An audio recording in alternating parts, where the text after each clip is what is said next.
The following broadcast is copyrighted by Pearl Municipal Broadcasting for the private use of our audience. Any other use of this broadcast without the written consent of Pearl High School or PMB Sports is prohibited.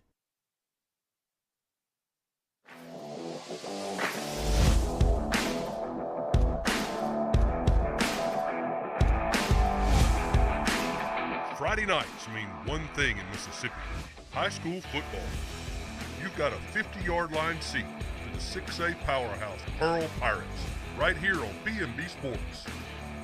Now, batten down the hatches and hoist the colors. The Sky Family Dental Pirate Pregame Show starts now.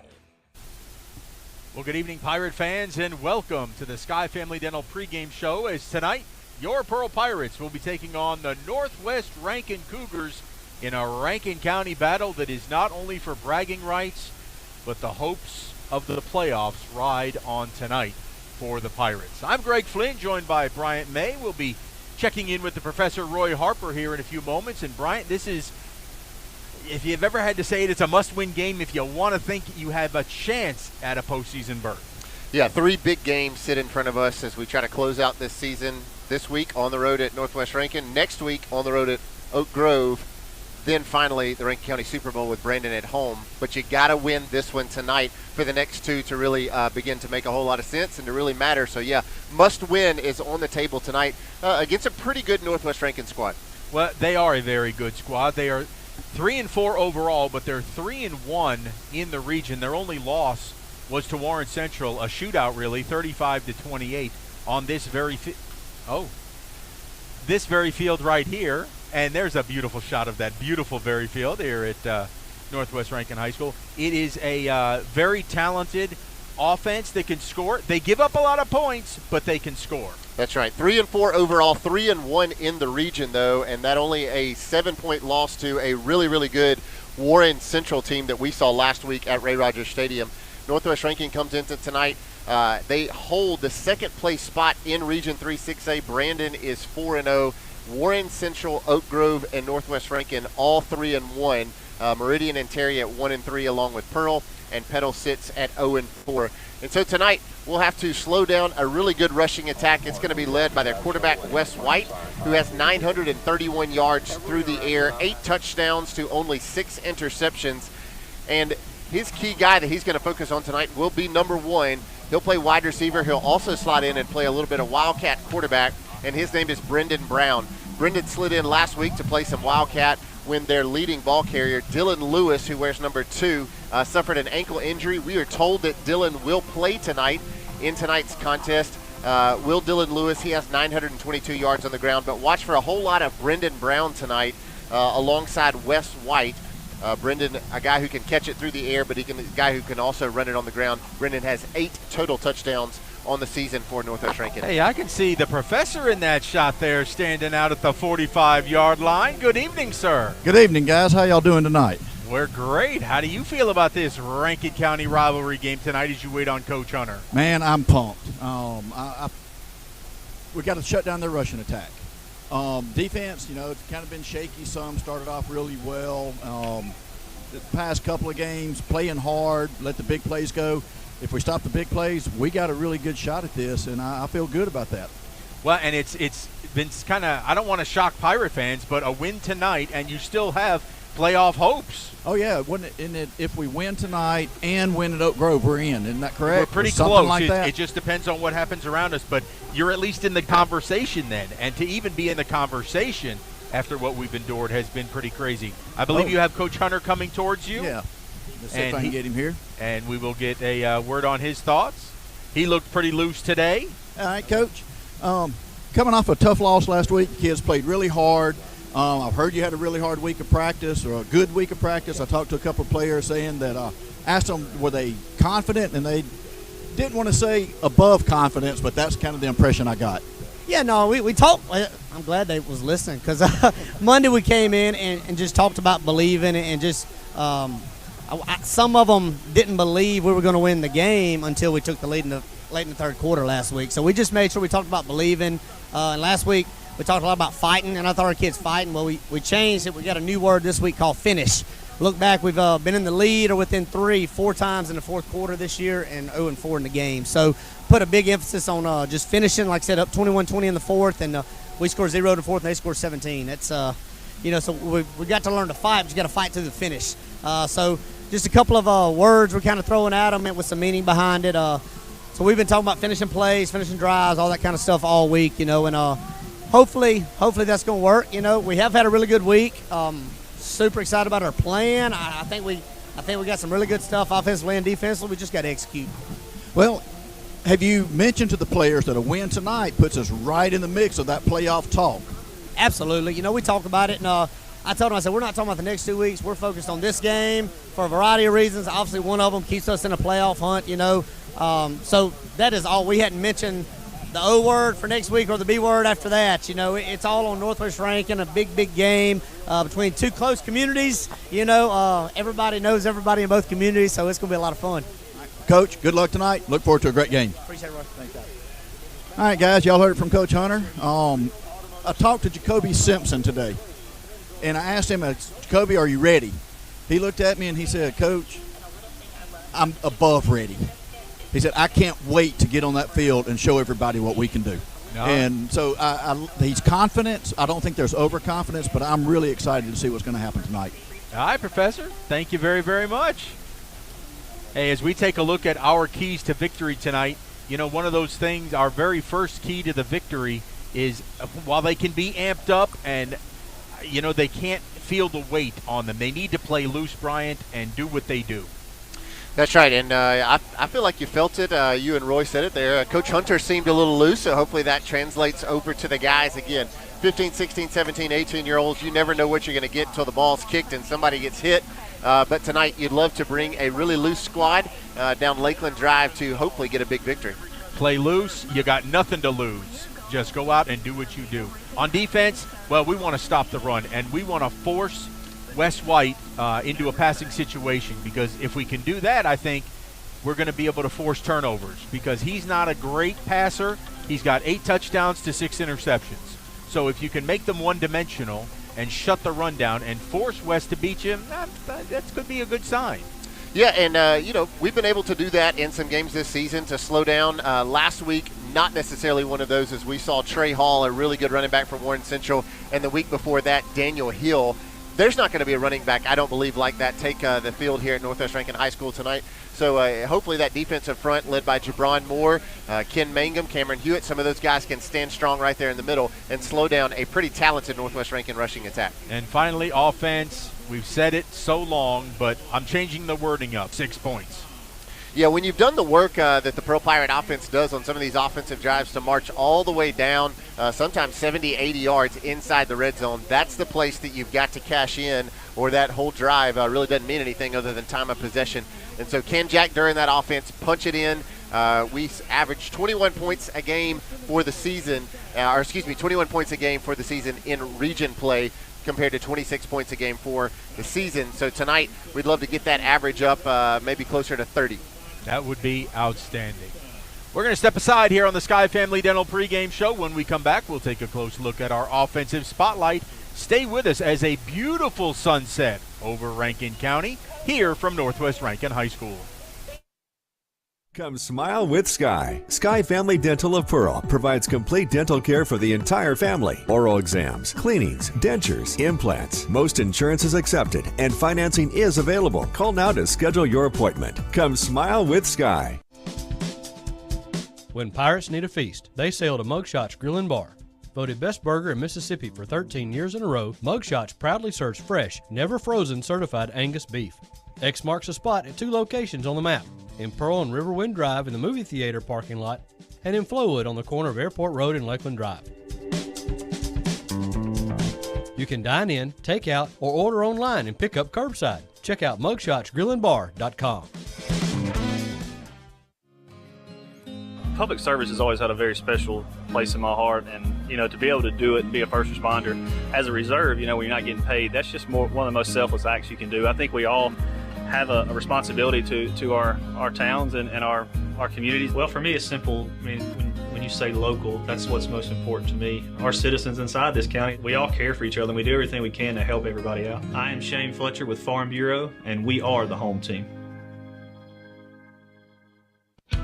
When something works this well, paying bills? This site is so comprehensive. I do all my banking online. More time for coffee. You want to get others excited about it too. Yes, honey. They're very conscientious, and they're about helping us map out a plan for our future. It's nice to know we make a difference. It was so easy. They had lots of creative ways to help me afford the loan for the cutest car I've wanted and for that a great so bank is a really important thing to have. Comprehensive, conscientious, creative, community bank like no other bank you know.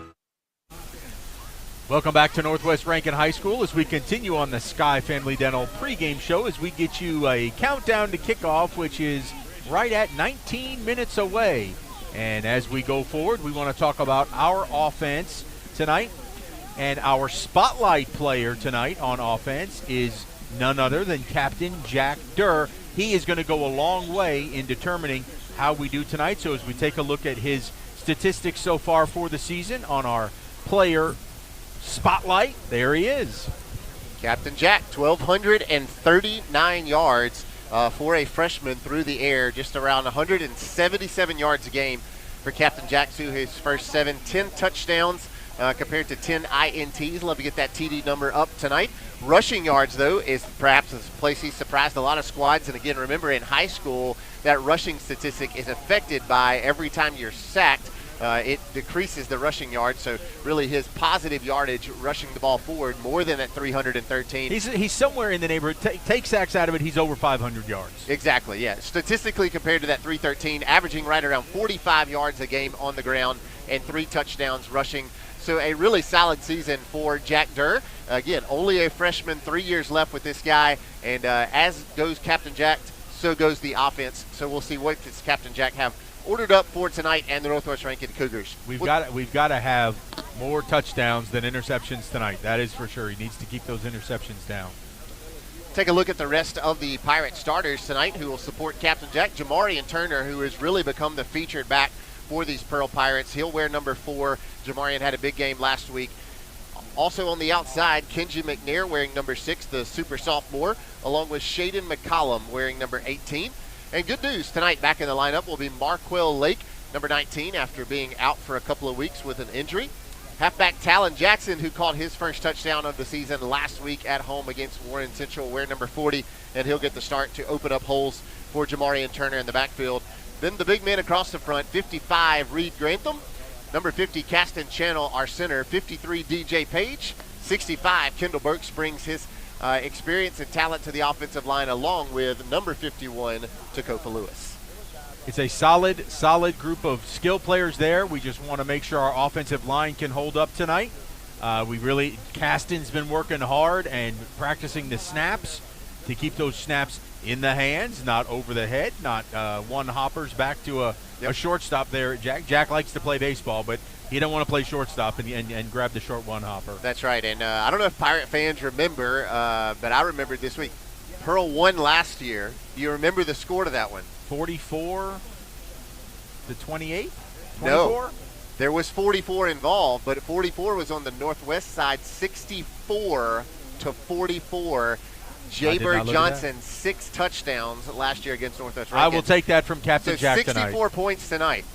I'll take that from Captain Jack. If we see that between 2 teams tonight, I'll be surprised. I will too. But 64-44, we'll see what Captain Jack and that offense has ordered up tonight. All right, we've talked about that Northwest Rankin Cougar offense, their talented, skilled players. When we come back, we will talk about our defense and our spotlight player, and it's mayhem, and we're going to need him tonight. We continue with the Sky Family Dental pregame show right after this. Come smile with Sky. Sky Family Dental of Pearl provides complete dental care for the entire family. Oral exams, cleanings, dentures, implants. Most insurance is accepted and financing is available. Call now to schedule your appointment. Come smile with Sky. So you've injured your shoulder or your knee? And of course you want the best care and the best doctor available. The doctor on the left treats shoulders and knees and ankles and hands. While the Mississippi sports medicine doctor on the right specializes in one body area and one area only, treating thousands of patients a year. Trust your medical care to one of our true specialists. Mississippi Sports Medicine. We specialize for you. When accidents happen, our 30 minutes or less ER service pledge can mean less waiting and faster care. The 30 minutes or less ER service pledge at Merit Health. He was supposed to be the 5th man to walk on the moon. But 200,000 miles from Earth, an oxygen tank explodes. Power supply malfunction. Okay, now let's everybody keep cool. Thanks to his survival skills and leadership instinct, Hang in there, it won't be he long. helped guide the crew back home. Welcome home. This really looks great. He was Jim Lovell, and long before he wore this uniform, he wore this one.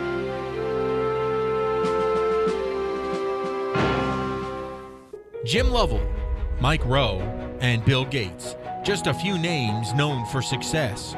All three also started their leadership path while serving in the Boy Scouts of America. Everything they learned while part of a troop can prepare you for a successful future as well, whether it's survival skills, self-discipline, or just how to have fun. If you'd like to be a part of the next generation of Scouts, Pearl has a local troop, 575, and for more information, you can call Cale Gamble at 601-594-7020 or email him at calegamble@yahoo.com. The Boy Scouts of America, be prepared. Again, a beautiful sunset as we look west here from Northwest Rankin High School as your Pearl Pirates getting ready to take on the Cougars here of Northwest. Top of the hour, about 13 minutes away from kickoff. Welcome back into the Sky Family Dental pregame show. I'm Greg Flynn with Bryant May, the Professor Roy Harper down on the field. It's now time to take a look at the Pirate defense, and boy, are we going to need them tonight. Bigger than we ever have, because Northwest Rankin loves to run the football. They can also throw it, and shutting them down and keeping their point total down is huge, and I think it's all going to start with number 44. He's known as Mayhem around these parts, Jabron Moore. Yeah, Jabron Moore, such an incredible senior leader for this defensive line and really for the entire Austin Wilbanks defense. Jabron comes into tonight 67 tackles on the season. That's just around 9.5 tackles a game. 34 of those of the solo variety. He's got 1 sack and 7 tackles for loss. So Jabron coming into tonight, and if my math is quick, in 7 games, 7 tackles for loss, he's got 1 tackle for loss per game. We'd love to add maybe 2 or 3 to that total tonight to help slow down this Northwest Ranking rushing attack. But keep your eye out for number 44 anchoring down the middle of that defense here on the turf at Northwest Rankin High School and hopefully slowing down the running game of these Cougars. One of the things that we've done, we've changed to a 3-4 defense just because we wanted linebackers in there to help support the run. So we go with 3 down linemen and 4 linebackers, and our linemen have been producing. As we take a look at the rest of the defensive starters tonight, Ken Mangum and Cameron Hewitt have really been doing well. Yeah, Mangum and Hewitt, 75 and 28, will be the other 2 guys who will anchor down that 3-4 defensive approach across the defensive line. Both those guys have played really well next to Jabron Moore for the season. The linebackers to try to slow everything down tonight in the rushing attack will be number 5, Kai Jefferson, number 12, Caleb Arterberry, the super sophomore, number 10, Cherry Chafier, and how good is Trey Schaefer? Schaefer, I don't want to get in trouble again. I know, I always butcher that. I apologize, Trey. I'm going to get it right eventually. But how good is that guy played in his last 3-4 starts? Lights out as just a junior, really playing for the first time at varsity football, and he has really shined. Marcus Thompson, also a guy who's become a highlight hitter, wearing number 7, and he'll round out those 4 linebackers to back those 3 defensive linemen. Evan Williams, the freshman at cornerback, got his first start last week and played a really, really good ball game against the Warren Central Vikings. He will wear number 20 and play one of those safety positions along with number 14, Damon Draper, on the opposite side. Safeties tonight, Amarius Johnson, number 25, will get the start, along with number 1, Kavion Freeman. And we hope to see also number 22, Jamion Smith, who's played really, really good in what is labeled as his senior season, even though it's his first year as a varsity player. And also a late start. We will see number 9, Azir Chin. That's right. Starting tonight at one of the cornerback positions. And he's been, we've been wanting to hear from Azir. He was banged up for a while, and we're glad to have him back, and we can use his leadership out there on the field. All right, we're going to step aside, take one more break as we count you down to kickoff. Coming up, the national anthem. and we'll tell you about what the standings look like and why we're talking about the playoffs. The Sky Family Dental pregame show continues right after this. Come smile with Sky. Sky Family Dental of Pearl provides complete dental care for the entire family. Oral exams, cleanings, dentures, implants. Most insurance is accepted and financing is available. Call now to schedule your appointment. Come smile with Sky. At Bob Boyd Honda, we pride ourselves in getting our customers the best deals around. Usually that means when we're selling cars, but right now, Bob Boyd is in the market to buy. We're offering top dollar for pre-owned autos, trucks, and SUVs.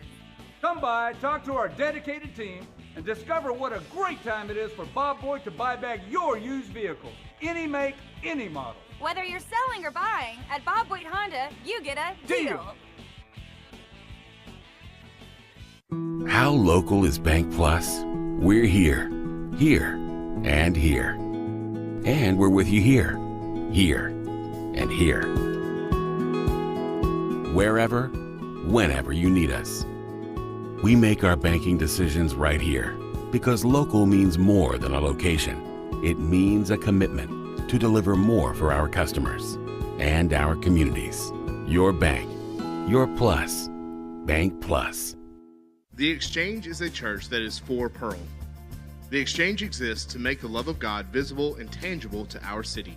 Whether it's gifts and prayers for our teachers and students, acts of service for those in need, family-friendly activities for our city, Thanksgiving meals for families, encouragement for the next generation, or hope when people need it most. The Exchange is for Pearl, and the Exchange is here for you. Find a place to belong, grow, and serve by visiting us online at theexchange.cc. Just about 8 minutes from kickoff now between the Pirates and the Cougars here at Northwest Rankin High School. We continue here on the Sky Family Dental pregame show. And, Brian, I wanted to talk a little bit about why we're talking about playoff possibilities. You'd look at the standings now and you'd say, oh, there's no way. I mean, Pearl's sitting there at 1-3. Yeah. We're 7th out of 8th in the region. But you have the top 4 teams will advance to the postseason. Brandon is 4-0. Warren Central is 3-1. We can't catch them because we don't own tiebreaker over, well, we haven't played Brandon yet, but we can't get to their 4 wins. Oak Grove and Northwest Rankin, the back-to-back opponents are sitting at 3-1, 2 games ahead of us. So that's why we talk about if we can win this week. You got to take care of this week, otherwise we stop talking. But you win this week and you win next week, well, then you have tiebreaker over the other 2 teams that are trying to get in, and we could be as high as the 3 seed. Which is crazy to think. It's crazy to think that you sit here at 1-3, and it's been a really, uphill battle for the first 4 games in region play. But it still sits in front of them tonight. Now, you heard Coach Hunter, if you just tuned into the Sky Family Dental pregame show. Coach Hunter, he won't even mention the names of the next 2 teams. He said it's the O team and the B team. Yep. But tonight, because tonight matters so much against Northwest Rankin, you got to win this one. And it's a big one tonight for sure. Well, and the good news, we're not going to be scoreboard watching because it really doesn't matter. We'll let you know what the scores are in the region. But huge game down in Oak Grove as the Brandon Bulldogs are there. And for all intents and purposes, Brandon is probably going to win that game. So now all of a sudden that knocks Oak Grove back a peg. That's right. So now they're 3-2. And then all of a sudden if we were to win tonight, well, we're 2-3. Then we play Oak Grove next week, and then all of a sudden you're tied with them in the standings. That's right. Again, it's just the way the season had gone, it sounds ridiculous. But here we are. The other games tonight that we'll be watching, it would really be helpful if Petal could beat Meridian, because Meridian's an X factor here. Yep. Because we lose tiebreaker to Meridian, we don't want them anywhere near us. So That's go right. Petal Panthers tonight. Right? Go Petal Panthers. The other game is Terry and Warren Central. I have a good feeling about, after watching Warren Central last week, how that game's going to go. Yep. So that would be very helpful to us, too, because we do not own tiebreaker over Terry. We want to keep them down as far as they can go. That hurts my brain. I don't think that hard on Friday nights, but you're right. It all sits there in front of us. You need some things to fall into place, but ultimately you control it. So can you win, take care of business against Northwest Rankin tonight? Coach Hunter, Coach Wilbanks, Coach Weems, the whole coaching staff, they've been focusing them in on specifically tonight. And you heard the two words last week, tonight it is finish. Finish against a team. I love the stat that Coach Hunter gave that in 4 of the region games we have led or tied into the fourth quarter in 3 of those 4 games. And so tonight, you hope that we can, hold that title and carry it all the way till the end tonight and come out with a big victory. Our Pirates making their way out for the captain's meeting here on the field. And we'll have the coin toss for you as Roy will make his way out there with the official, the umpire and the referee. The locker rooms here are very strange. Pearl has to walk pretty much from Airport Road, from where they get dressed, to get out here to the field. So they get winded about halfway. So they may need water on a halfway break. As I think we're going to send this down to the field as we'll give you your captains. It looks like we have Jabron Moore, Cobra Kai Jefferson, Reed Grantham, and there's the big dog, Jamarion Turner. Captains for Northwest Rankin are number 2, Dylan Lewis, along with number 19, that's Makai Kelsey, 35, Davion Epps, and number 1, the guy I told you need to keep your eye on him tonight, Brendan Brown. Well, Brendan, he's a great wide receiver. You know, Brendan's already got 534 yards receiving and 8 total touchdowns.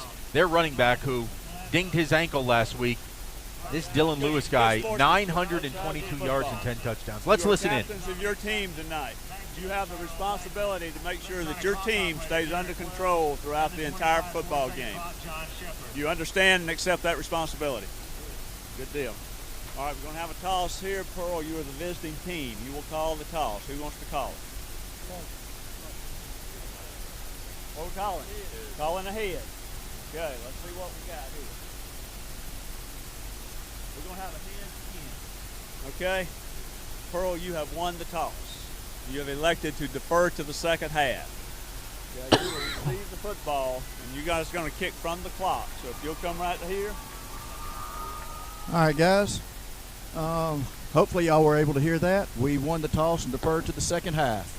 Roy, do you like that? You like being able to send our defense out first? I do. Let's see what we can do against their rushing attack, and see if we can go ahead and just shut them down and score early.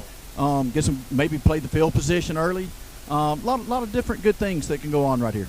Well, and you talked about it earlier, Roy. These kids need to come out with a sense of purpose, but don't get too tight. They need to play loose and have fun.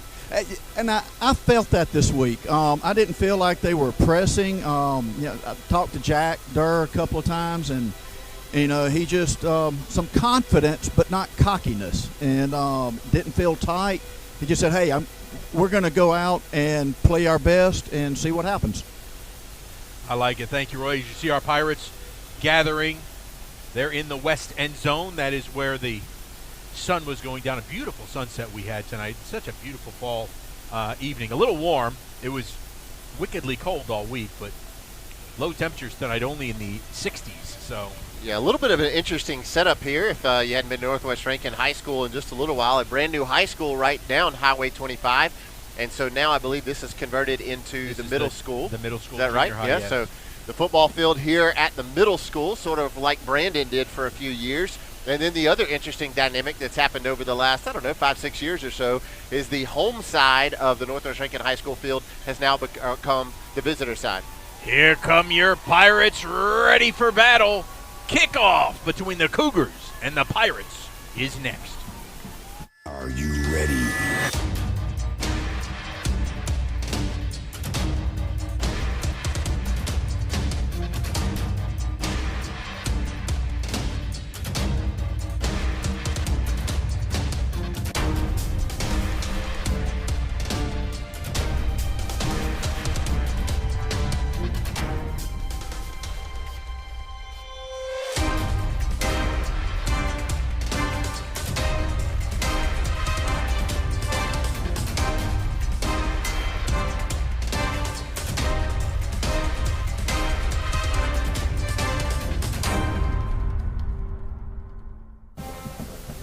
Well, good evening, Pirate Nation, and welcome to Northwest Rankin High School, where tonight the Pearl Pirates take on the Northwest Rankin Cougars in a critical must-win game as we talk about the potential for a postseason berth. I'm Greg Flynn, joined by Bryant May and the Professor Roy Harper down on the field.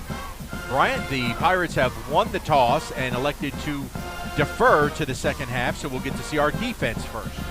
We will get to see the Pirate defense, and we'll also get a chance to look at this Northwest Rankin rushing attack as Northwest Rankin, led by head coach Devin Cooper, comes into tonight 3-4 on the season, but don't let that record fool you. They are 3-1 in region play. Their only loss to the Warren Central Vikings, 35-28.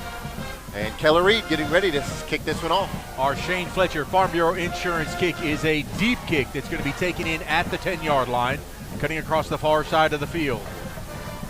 Having some success, Pirates looking to get him down, and he's going to cross midfield all the way to the 41-yard line. Goes number 7, Caleb Boggins. Caleb Boggins, what a return. Some 50 yards on that return for the junior, finally brought down by Keller Reed, the kickoff man, and it's never good when your kicker makes the tackle, but Northwest Rankin going to start in stellar field position at the Pirate 41-yard line. We'll take a deep look at your defensive starters after this first down play. So Wes White leads his offense out. In the backfield, his running back, the talented Dylan Lewis, who's approaching the 1,000-yard mark for the season. Hand it off to Lewis. He's going to bounce it inside the 30-yard line for a first down, and that's not what you want to see on the opening plays. He went left. Northwest Rankin going quick. Your defensive starters tonight: Jabron Moore, Ken Mangum, and Cameron Hewitt across the line. Kai Jefferson. We'll get you the rest in just a second. There goes Lewis again, up the middle. Finally taken down in the secondary by Azir Chin, and that's another Northwest Rankin first down on 2 plays. They've got 2 first downs, and boy, are they hustling inside the 10-yard line now at the 8.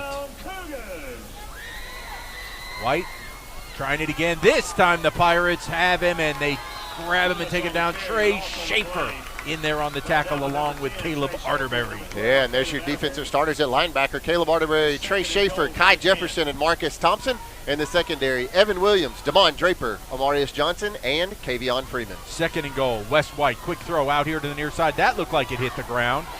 That was not a one-hopper. They're going to say he's in the end zone for a touchdown. Wow, Professor, you're right there on top of that. That one certainly looked like it hit the turf, didn't it? Oh, it did. The coach is down here talking to the ref. The ref saying no, he had his hands under it, but I was right behind him. It definitely touched the ground. Goodness gracious. So Northwest is going to benefit. Here, take a look at it on the Rogers Dabbs replay. No doubt. That is on the ground, and you saw he even had to pick it up. You could even hear the thump when it hit the ground. Baglione's extra point is up and good, and the Cougars are going to draw first blood in a very odd way. 7-0 your score. Buying or selling a home? Look no further than David Ostrander at Keller Williams Realty. David and his family are proud supporters of Pearl Public Schools and all Pirate athletics. Keller Williams represents more home buyers and sellers than anyone else in central Mississippi. They offer military and veteran benefits to their clients and love taking care of teachers and first-time home buyers. Contact David Ostrander at 601-850-6728. So the Pirates find themselves trailing just a minute and 11 seconds into the game, 7-0 on a pass that clearly hit the ground. I don't know if we have that queued up still down in the truck. I don't know. But that pass clearly hit the ground, and our coaching staff went bananas down on the field. But to no avail, as the referee says he swore that the hands got under it. And we'll take another quick look at it before the kickoff, and that's, you can see clearly when he goes to catch the ball, that ball one hops because he has to pull his hands up. Anyway, doesn't matter, get better, right? That was Javian Crump that made that catch. So your Shane Fletcher Farm Bureau Insurance kick taken in at the 1-yard line. Coming here to the near side. And a nice return. Kenji McNair out there. He can make people miss. Take a look at your Pirate offensive starters tonight, led by the freshman quarterback, Jack Durr, 1,239 passing yards on the season and 10 touchdowns. Jamarian Turner will get the start at running back. McNair, McCollum, and Lake, your wide receivers. Talon Jackson, your halfback. Grantham, Channel, DJ Page, Kendall Burks, and Tacopa Lewis, your starters across the offensive line. Hey, look at this. They have Talon Jackson spread out in a slot receiver position. Now he's going to shift back.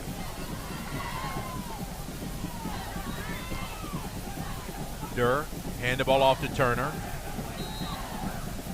Turner's going to push forward for maybe a yard. It'll be 2nd down and 9.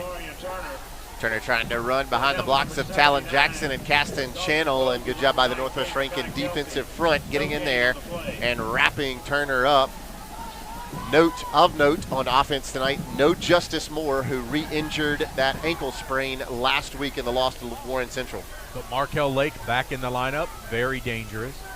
We're going to try and keep it. Oh, I thought that was the old switcheroo that Jack kept it. Would have been successful that time, as Jamarion just no room to get going. Tackled that time by number 90, Dylan Gaines, the junior defensive lineman, along with 79, Dawson Posey.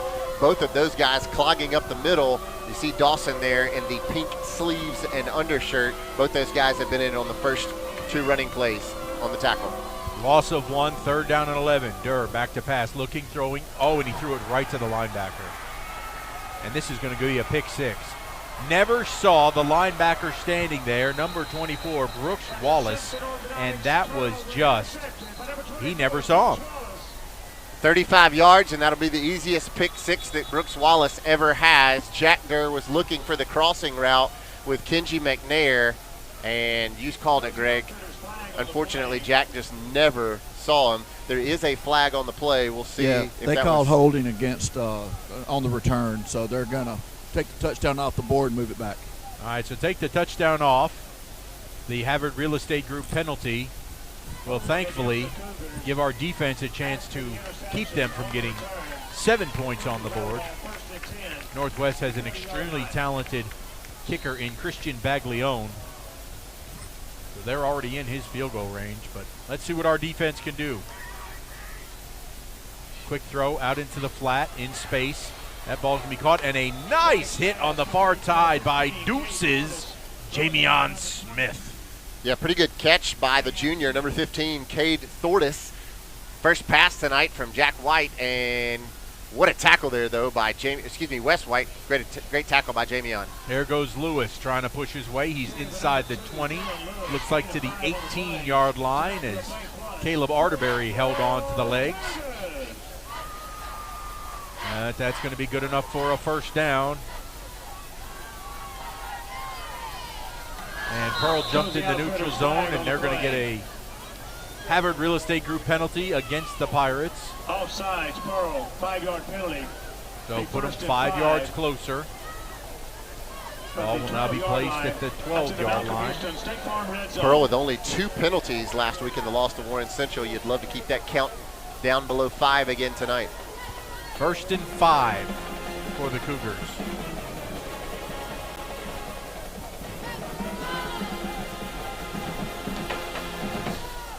There goes Lewis, left side. Pirates are there. He's so strong that it takes reinforcements. They get him stopped at the 9. Tell you what, the reports were that Dylan Lewis tweaked that ankle last week, but he does not look like a guy who's got a less than 100% ankle. As that time, second effort is what pushed him forward to pick up an extra 5 yards or so. 2nd down and 3 now. White, little quick pitch on the jet sweep. Pirates have it red, and they will drop it back at the 15-yard line. How about Kavion Freeman and Cobra Kai Jefferson? That was the guy we mentioned in the pregame that you see there on the little flip pass, Brendan Brown. He's a dangerous guy, but what a great tackle to come up by Jamion Smith. Make first contact, cleaned up by Kavion and Kai Jefferson. So 3rd down and 8 now. White looking to throw, throws it to the corner, and there was 2 Pirates there. That was nearly a pick 6 by Deuces, Jamion Smith. Wow, and that ball seemed to hang up there forever. A pretty good ball from Wes White, but he definitely did not anticipate Jamion Smith making the break that he did, and just off of his hands. That would have been spectacular. So now here comes the very talented kicker for Northwest Rankin, Christian Baglione. And they're going to set this ball up at the 21, so it'll be a 31-yard attempt from the left-footed kicker. Kick is up. and it splits the uprights. Defense does its job, keeps them out of the end zone, but it's 10-0 Cougars. When something works this well, Paying bills? This site is so comprehensive, I do all my banking online. More time for coffee? you want to get others excited about it too. Yes, honey. They're very conscientious, and they're about helping us map out a plan for our future. It's nice to know we make a It was difference. so easy. They had lots of creative ways to help me afford the loan for the cutest car I've wanted And for that a so great long. bank is a really important thing to have. Comprehensive, conscientious, creative, community bank like no other bank you know. Welcome back into Northwest Rankin. 7:31 to play here in the opening quarter.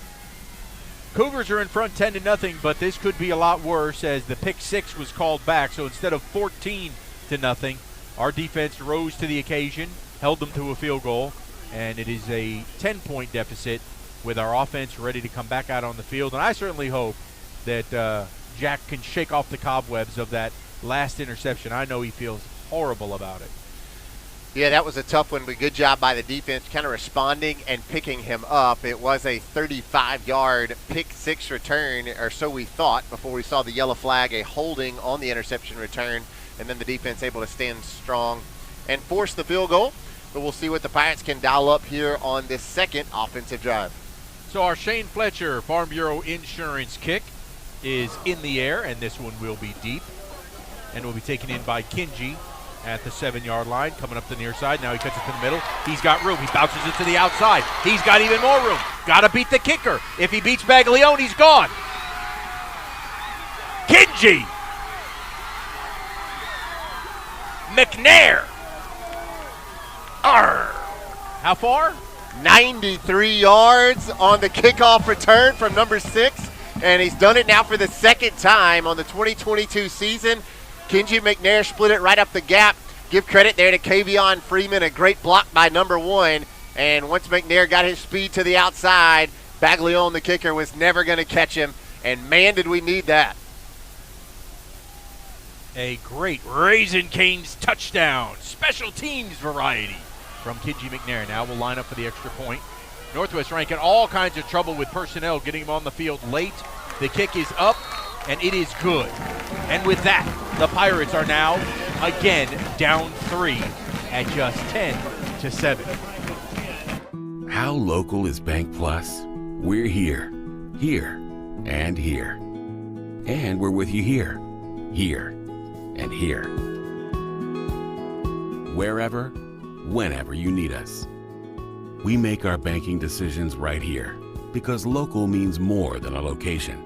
It means a commitment to deliver more for our customers and our communities. Your bank, your plus, Bank Plus.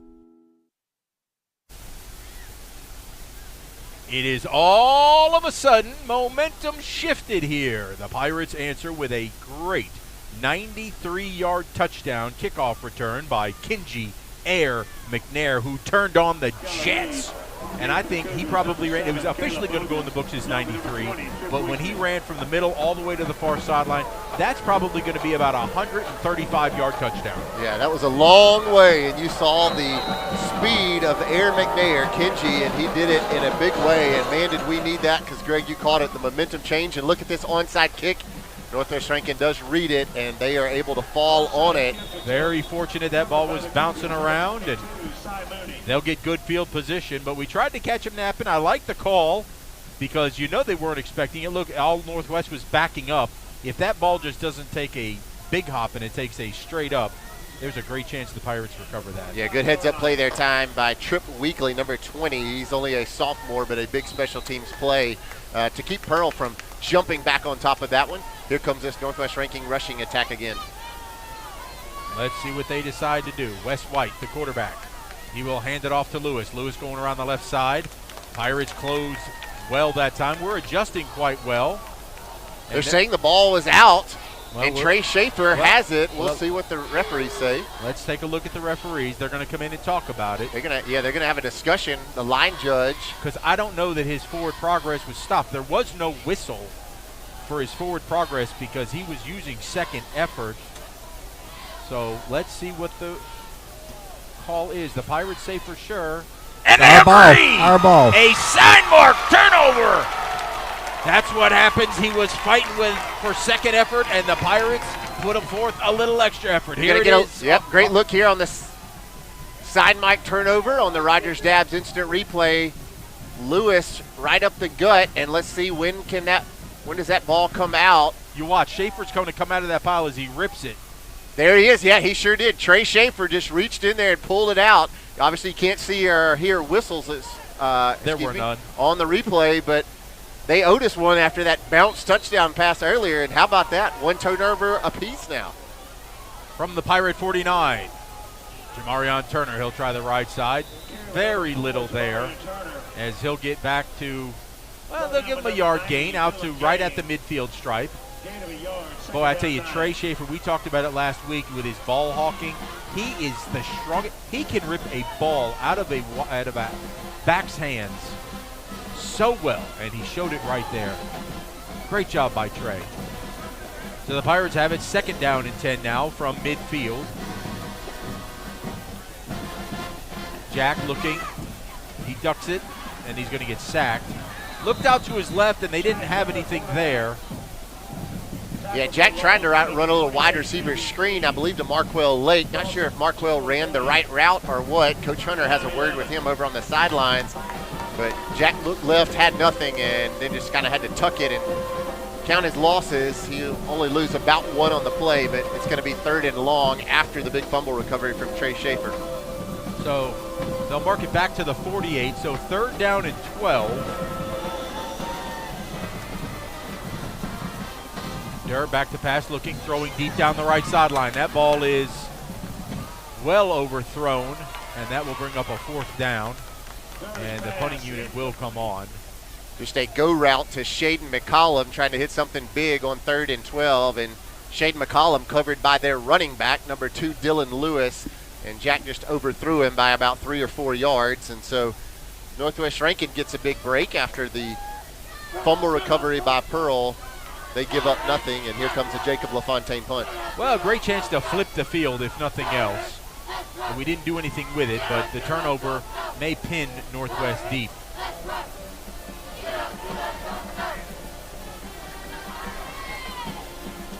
Good snap to Jacob.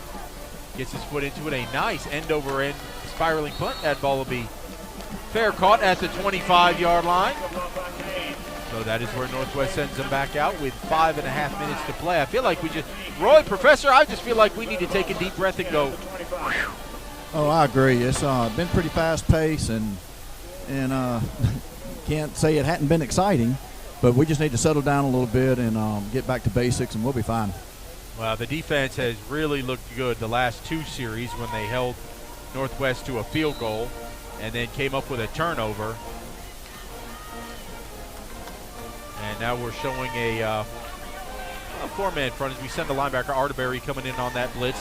They go to the other side, and an unbelievable trip-up play on that side by, once again, Deuces, Jamion Smith. Dylan Lewis showing you his speed as he bounces to the outside there to the left, but Jamion Smith showing you his speed in closing in and going right at the ankles of Lewis. Pickup of 4, 2nd down and 6. White, quick throw. And the Pirates are going to get him down. Let's see where they're going to mark it. It's going to be very close to the 1st down. It will be 3rd down and 1. So a Pearl Pool, 3rd down from the shallow end. There goes Lewis again, and he busts into the 2nd level. He's going to have a 1st down out to the 44-yard line. Pearl going with that 3-down lineman set there on 3rd and 1, and Dylan Lewis doesn't need a big gap, and he squirted right through on that left side to pick up another Cougar 1st down as they get closer to midfield. Now Kavion Freeman comes all the way up. And we're going to rush 5 this time. And you got to get him down. You got the 5 guys up. If they make that 2nd level, they're going to get yardage, and he does just that as Lewis gets it out to the midfield stripe. Dylan Lewis so strong, as you commented on earlier, Greg. Trey Schaefer right there, as you see him on the Rogers Dabbs replay, makes a great hit, but Dylan Lewis keeps those legs going for an extra 3 yards. 2nd down and 4 for the Cougars. And the ball off to Lewis. He'll go on around the left side. He's got room. I thought a flag came down over the side, but I think it was somebody's towel. But that's going to be a 1st down for the Cougars inside the 40. Looks like they're going to have him at the 35-yard line. And they go quick. There is absolutely no chance for the defense to set. Oh, looked like a false start. Early. And there goes Lewis. Well, that's interesting. Roy, that looked like they were jumping. Yeah, it didn't look like the whole line was set for that 1 second after shifting, after moving, and nobody called anything. White's going to pass. Oh, he pump fakes, was looking deep. Now out of the end zone, too far. So Brendan Brown, the intended receiver, chased down by the freshman cornerback, Evan Williams, making his 2nd start tonight. But, Greg, you called it. They are going some kind of crazy fast. Pearl trying to get some subs in on the defensive line and really struggling to do so.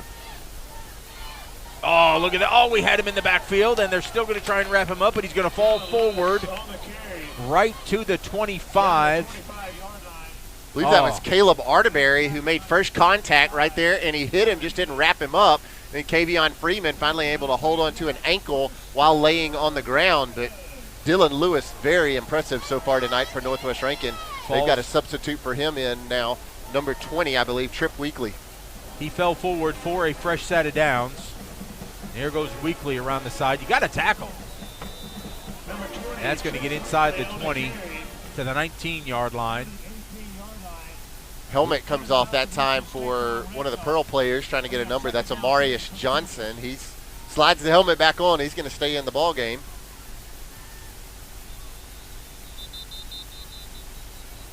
And I believe that may be what the whistle is about, that Amarius' helmet came off. He's got to come out for a play. And you got to come out. They did not stop it early enough. And again, Northwest Rankin going at a breakneck speed here offensively. I mean, this is something that would make Lane Kiffin proud. This gives the Pirates a chance to reset. And the referee is not doing calisthenics. He was trying to get them to reset the play clock.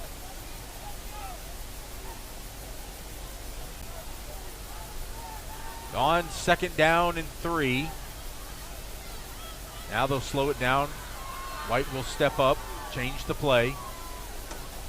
Quick throw out here on the far side to the wide receiver. That ball's going to get inside the 10 to the 9, and that's going to be 1st and goal, Northwest Rankin. Javian Crump just ran past the stick, sat down, and Wes White hit him right in the numbers. And Northwest Rankin now knocking on the doorstep of pay dirt. And the ball off to Weekly. Weekly going around the far side. He turns the corner and just gets obliterated by Deuces.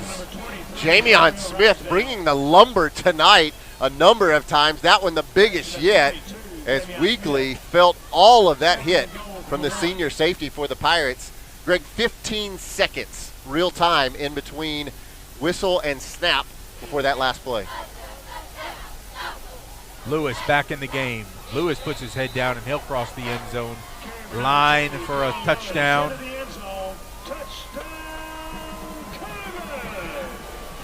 You know, I will credit our defense. You can tell that they've been doing so much work since the Meridian game on tackling lower. They're making a concerted effort to grab legs and not try and tackle up high. But when you have that kind of power from a running back like Lewis, that is very, very tough. So our work is still cut out for us as Northwest puts 6 and now 7 up on the board. It is now 17-7. Cougars back in front by 10. At Bob Boyd Honda, we pride ourselves in getting our customers the best deals around. Usually that means when we're selling cars, but right now, Bob Boyd is in the market to buy. We're offering top dollar for pre-owned autos, trucks, and SUVs. Come by, talk to our dedicated team, and discover what a great time it is for Bob Boyd to buy back your used vehicle. Any make, any model. Whether you're selling or buying, at Bob Boyd Honda, you get a deal.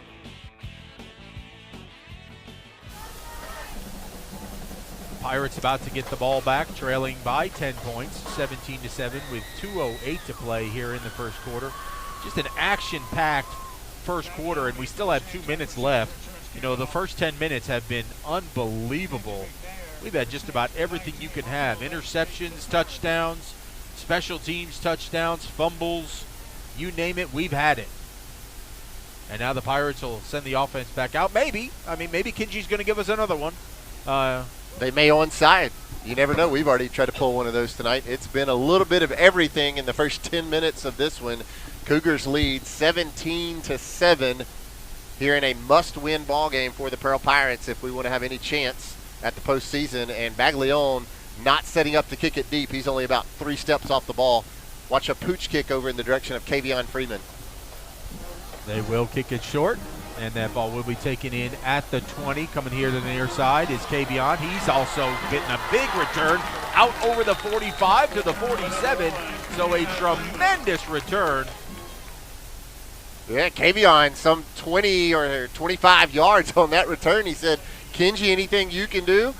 I'm going to try to match it, and a pretty good return there by a really athletic safety in Kavion Freeman. Not used to carrying the ball, but the Reaper did a fine job on that return. So here comes Jack Durr leading the offense back out. Good field position. Let's see if we can do something with it. Talon Jackson resets. We're going to hand the ball off, trying to bounce it to the outside, and he's taken down in the backfield at the 45. That time an excellent tackle by the linebacker, number 44, Daniel Watkins, only a sophomore, but look at the speed of Watkins to chase down Jamion Turner. So the big dog still looking to try and get loose off the leash. Second down and 12.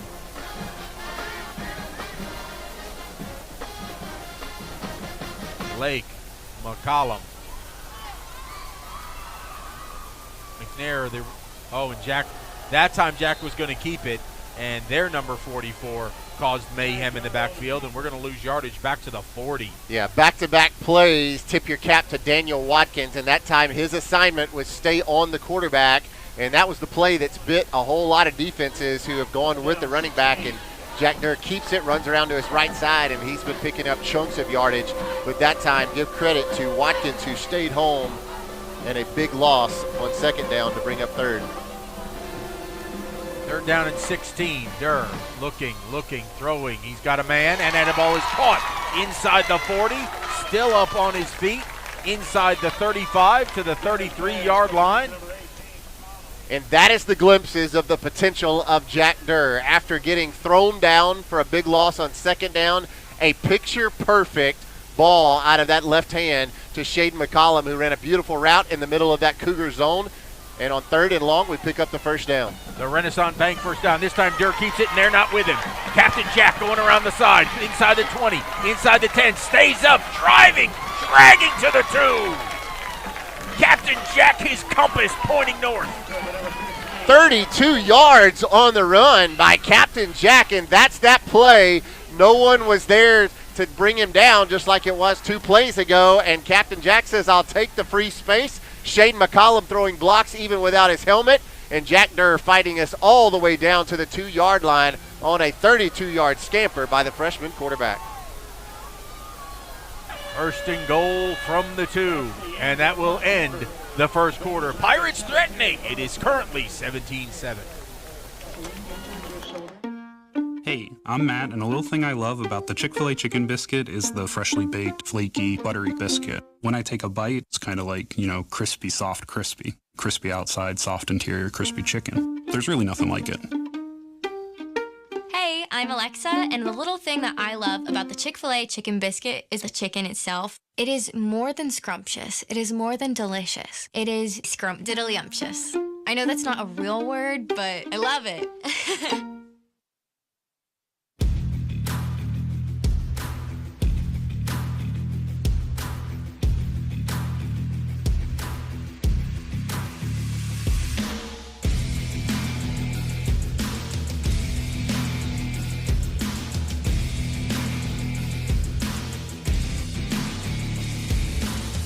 Shop, stay, dine, and play at The Connection, Mississippi's retail entertainment destination, located at the intersection of I-20 and I-55 in Pearl. Of course, you know the best care We are set to start the second quarter with the Pirates knocking on the door. First and goal from the 2-yard line. Here comes the specialist, number 3. It is the Bull, TJ McKenzie, our short yardage specialist.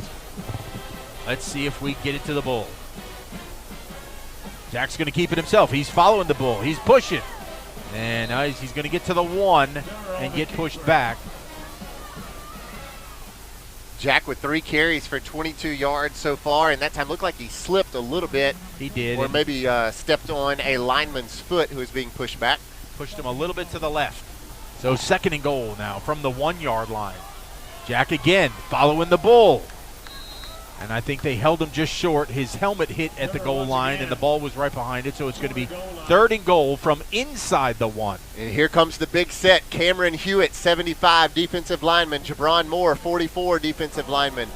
Coming in, we'll see if they're going to open up some holes for TJ McKenzie. The professor's right there on top of it. He's got a bird's eye view. So the heavy package is in. TJ on that heavy side. And Jack's going to keep it again. He's into the end zone. Arr! Captain Jack. Well, he got in, but I didn't know if the ref was actually going to call it. He's kind of cockeyed, I think. Captain Jack following the big guys, Talon Jackson, Jabron Moore, and Cameron Hewitt opening up the holes. And Flynn, I think I even could have run in that one from 1 yard out. It's now a 4-point game pending the Colston Bennett extra point. Raising Cane's touchdown by Jack. Colston Bennett on for the extra point.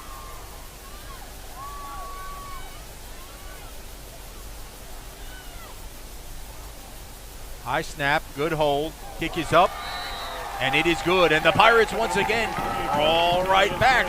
Just a 3-point game now, 17-14.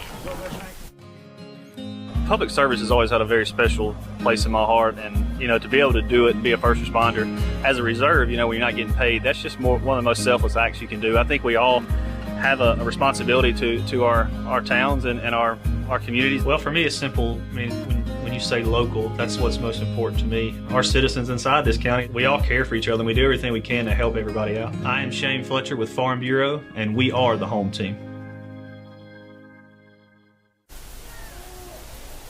I just want to share a little story. Roy Harper thinks that maybe a couple of the referees tonight are getting in their Halloween costume early, supporting the Pirates, and wearing eye patches tonight. So it could certainly be possible as we close in on Halloween.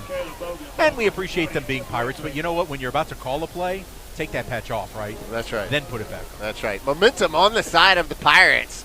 After trailing 10-0, the Pirates have responded and now down only 3, 17-14. Our Shane Fletcher Farm Bureau insurance kick will be taken in on the far side at the 10. Coming up the far side, will be crossing the 30 out to the 33-yard line. I believe that was Caleb Boggins. It was Antonia McFarland, the sophomore in there on special teams, making a big tackle. So what will be drawn up this time, I can tell you the one thing I know that's going to happen. Devin Cooper and the Northwest Rankin Cougars going to have tempo. They are going some kind of quick. I'm going to say the fastest I have seen all season, averaging about 15 seconds in between end of play whistle and the next snap, making it really hard for the Pearl Pirate defense to catch their breath or substitute. White going to throw the little wide receiver screen. Out here into the flat. We get him down as he crosses the 40 to the 41-yard line is JV and Crump. Crump been White's favorite wide receiver so far tonight. I believe Crump with 3 catches, including 1 touchdown. Well, second down and a long 2. There goes Lewis. Cuts it back in. Good tackle thrown down there by Trey Schaefer. I believe just going to be a little bit short, maybe half a yard short from the first down is Lewis. Here comes Cougars going quick for third. Pearl Pool, third down. Looked like the Cougars jumped early. Lewis is going to push forward over the 45 out to the 47-yard line. As fast as they're going, Roy, you know what? Maybe we didn't hydrate well. There could be some cramping. Yeah, there could be. At least it's not too hot. It's kind of comfortable down here, not very humid. But, yeah, we need to slow them down a little bit. Well, that's what I mean. Maybe somebody needs to fall down and work on a cramp. could do that. No rule says you can't. From the 47, White back to pass, throwing. He's got his man. Good open field tackle. Well done by, Jamion Smith is having a really nice night. It's going to be a first down, but a terrific open field tackle here by Jamion. Watch him come in. Going low for the legs, and adios. So he's inside the 40 to the 39. That's a fresh set of downs. Now they'll hand it back off to Lewis. And he's going to get it maybe a yard. And how about this, Greg? According to our statistician, Mr. Matthew Stevens, Lewis now with 15 carries for just over 100 yards, barely into the second quarter. On second down and 9, White will now slow it down a little bit. Look over to the sideline for a play. He's going to throw pump fakes, shoulder move. He's going to throw it deep. And no. Wow. How can he throw a flag from the middle of the field when the other referee was standing right in front of it? How is that possible? Evan Williams running step for step with Brendan Brown, and you be the judge right here. How can the other official, when that official right in front of it says incomplete, and then a flag comes flying in from center field? On top of it, the ball landed 3 yards out of bounds. Roy. I'm flabbergasted. I don't know. Coach Hunter's down here talking to another ref asking the same question. How come the one 4 feet away says good play and the one 25 yards away says, oh, no, I don't think so? That's crazy. Unbelievable.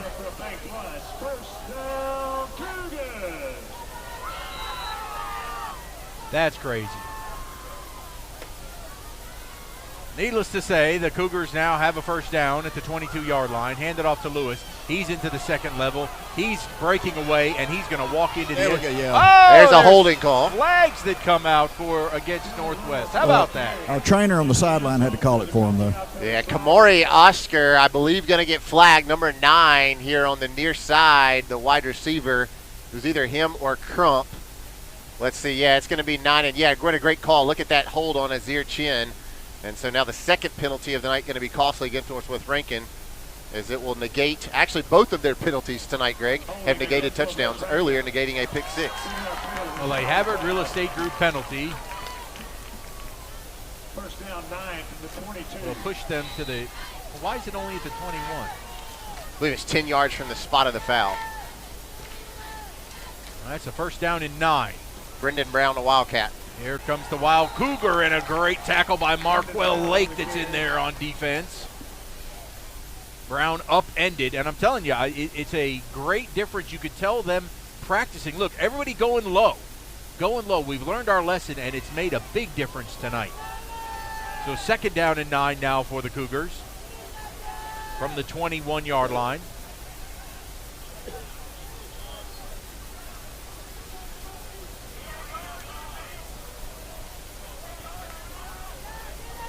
White, quick throw out. Oh, that's wide open over there. Got to close on that quick. And a nice tackle coming in there once again by Deuces, Jamion Smith. That's Cape Thordis. He was the guy in the slot at the top of the screen, and he just kind of drops back a little bit. Little wide receiver screen. Good blocking down the field by the other Cougar wide receivers, and a big pickup by Thordis. It's a first down at the 11. Give it to Lewis. Up the middle. Trying to get him down. Thrown down once again, and I believe that was Caleb Arterberry that time. Dylan Lewis just picking up chunks right up the middle, and you imagine this is going to be another handoff to number 2, probably going right back up that middle. Second down and goal now from the 1. Here goes Lewis. Oh, and he's stacked up and dropped back at the 5-yard line. How about Jabron Moore and Kavion Freeman? Great penetration by Moore and Freeman, who just blew up their blocks. As you see the fullback there, number 22, Cy Mooney, turning around going, yep, missed that one, Dylan. I'm sorry about it. Third and goal now. Here goes Lewis. We got him again. Jabron lets him go, but he's going to get to the 5, and that's it. As we hang on once again, and I believe it was Kavion that was in there. Once again on a tackle, yeah. Jabron Moore, the first guy through, and yet Kavion going to get the tackle. Trey Schaefer in there as well. Cobra Kai. Oh, now it's third down. I thought that last one was third down. So now it's third down and goal.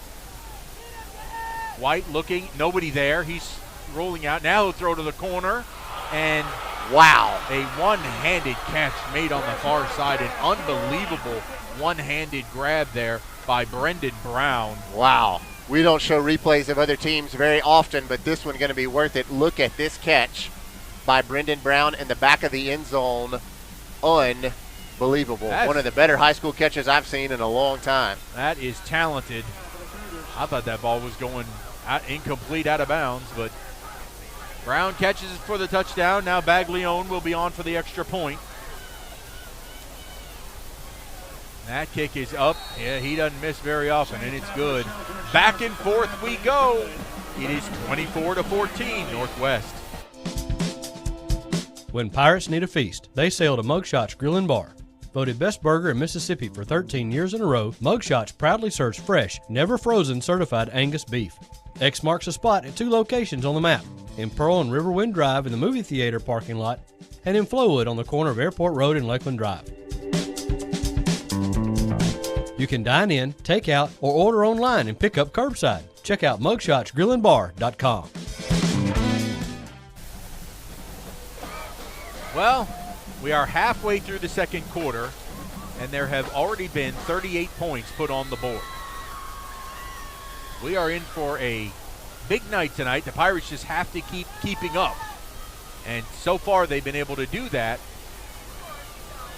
They trail by 10, 24-14 right now. 6:04 to play before halftime.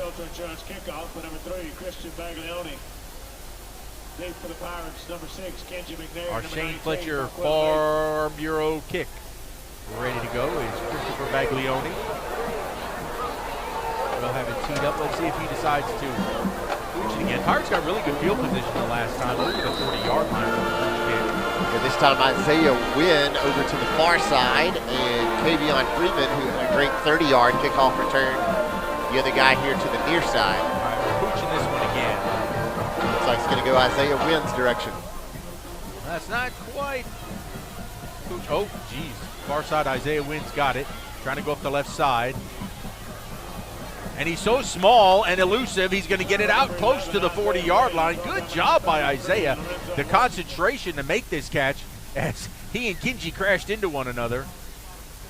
Good hard-nosed running by Isaiah Wynn. Not the biggest of guys, but you love that perseverance and pretty good field position for Jack Durr in the Pirate offense. 24-14. We've seen a lot of momentum the last couple of drives from this Pirate offense. Again, this is a ball game that the Pirates won 64-44 last year. A lot of changes offensively and defensively, both sides. What can the Pirates do this time? On first down, we go 3 wide, 2 here to the near side. McNair coming in motion. Fakes a little flip pass. Jack. Oh, and he almost threw another pass. I don't know what in the world that was going to, because there was nobody in the area. I don't know if this ball slipped out of his hand, but this was weird. Yeah, I'm not sure who Jack was throwing to. Ben Alexander had come out of the backfield. No, that ball was slipped out. Did it slip or was it tipped? Well, I don't think it was tipped. There were 2 receivers running deep, and I was wondering if somebody ran the wrong route. Well, because it came out, Roy, it looked on the replay like a knuckleball, like it had no spin whatsoever. So I think it just slipped out. So second down and 10. Hand the ball off to Turner. Turner bounces it, gets to the linebacker level. He'll pick up 5 yards out to the 45. I believe that's actually Ben Alexander getting his first carry of the night. Big Ben. Add a 7 to that 4. Turner is 4. And Alexander 47. Pretty good 5-yard run by Alexander. Third down and 5. Got him. Pirates. And we got him to jump into the neutral zone. So that will be a Havard Real Estate Group penalty that will result in a Renaissance Bank first down. And the Pirates will have the ball right on the midfield stripe. So a fresh set of downs. Again, sticking with McNair, McCollum, and Lake as the wide receivers. And they jumped again.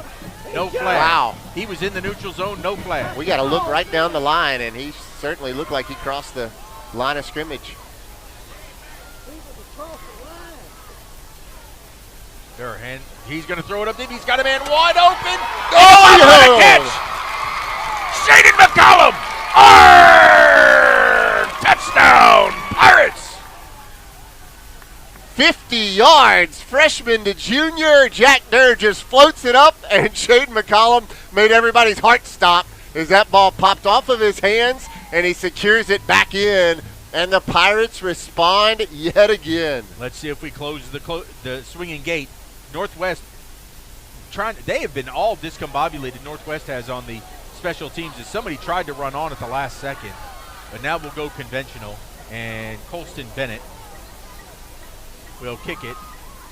Kick is up, and it is good, and on the Raising Cane's touchdown, Captain Jack to McCollum. The Pirates pull closer, 24-21. The Pearl Pool is a proud sponsor of Pirate football. Located in the heart of the city, 3500 Dawn Drive, the Pearl Pool offers everyone a safe, convenient place to swim and host parties. Affordable memberships are available, and walk-ups are always welcome. It's also a great place for Pirates to take swimming lessons before they hit the high seas. And when the temperature heats up, make plans to cool off at the Pearl Pool.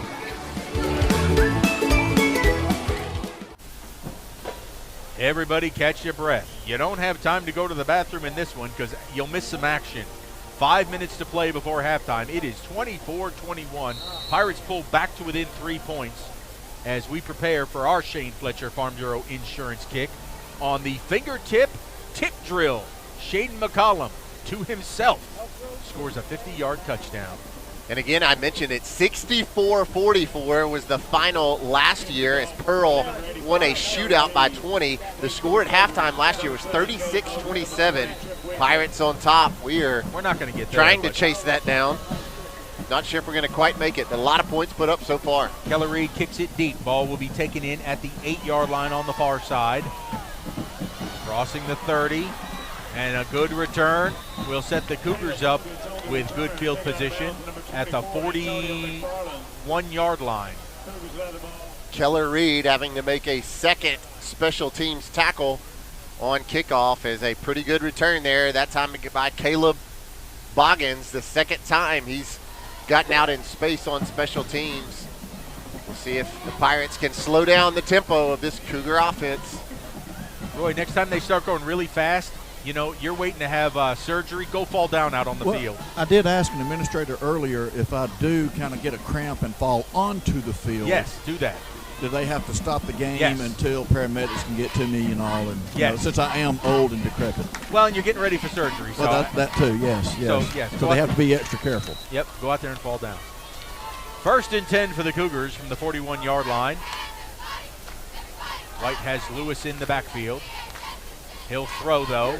Little screen pass that was, Jamion Smith was coming, and I have a feeling that JB and Crump heard the footsteps. Yeah, Jamion Smith has laid the lumber a couple of times tonight, and Crump unable to pull that one as Jamion Smith looking to deliver another vicious blow as he's manned up one-on-one here with Crump in the middle of these 3 wide receiver set down here at the bottom of the screen. Now Crump going to take the slot. Hand it off to Lewis. He tries the middle. Lewis, he's gonna right? Yep. He's going to get out close to the 45. They'll put it on the 45. Look like Ragsdale in there to make that tackle, along with Trey Schaefer, who's got his arms on Dylan Lewis, the talented running back for the Cougars. Here comes the Pearl Pool 3rd down. 3rd down and 6. White to throw, looking, throwing deep. He's got a man. Oh, pitch and catch. That's going to be a touchdown. Well, taken down, not giving up on the play. Did that VAR official rule touchdown? Nope, ruled him down at the 1-yard line. 54 yards from Wes White to Crump. What a job by Marquell Lake to not give up on this play, because you never know what can happen, and he drags him down at the 1. Now let's see if the Pirates can put up one of those famous goal line stands that they've done so well this year. Hand it off to Lewis. Nope. Way too easy there as he will trot into the end zone. God, that really hurts when you're on 3rd and long and they hit that big play But round and round we go. Baglioni coming on for the extra point.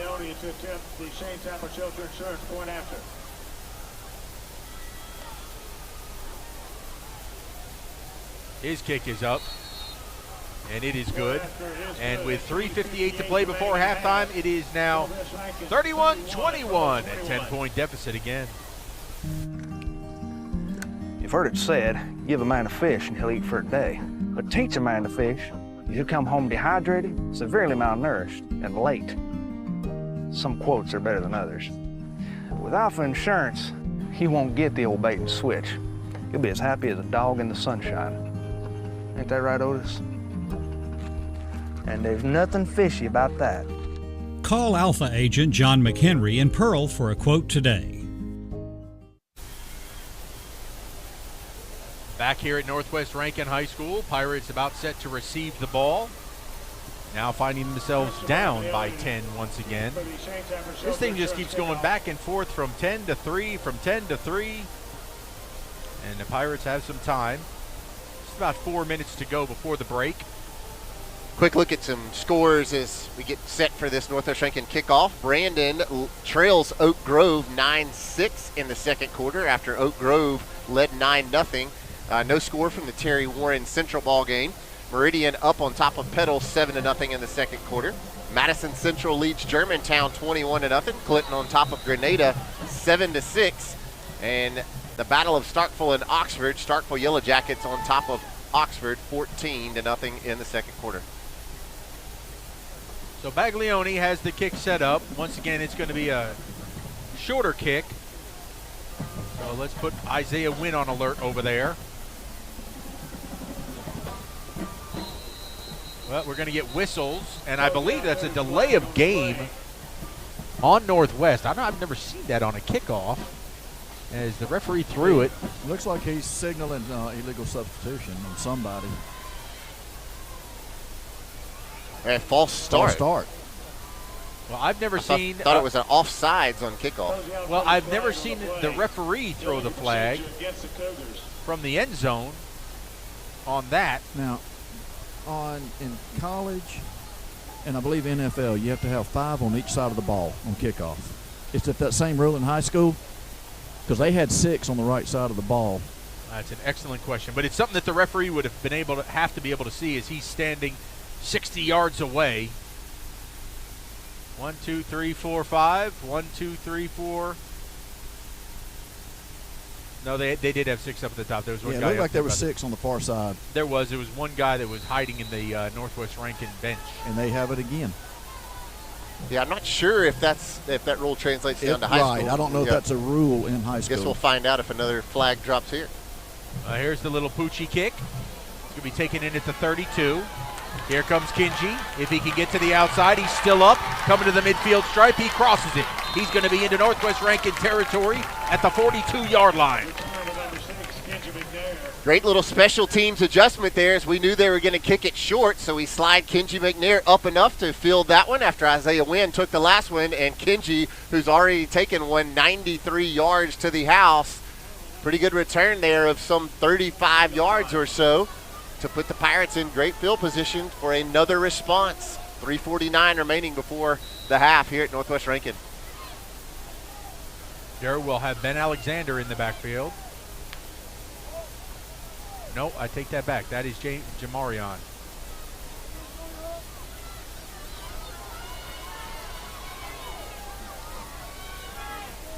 Delayed handoff to Jamarion, and nothing there for him as the big dog gets swallowed up back at the 44. Tough sledding for Jamarian Turner so far tonight. Not the biggest of guys, and that Northwest Rankin front has done a good job of getting into the backfield, kind of running through those blocks from the offensive line for the Pirates. Loss of 2, second down and 12. Kinji McNair, the lone receiver here to the bottom. Up top, you've got McCollum and Lake.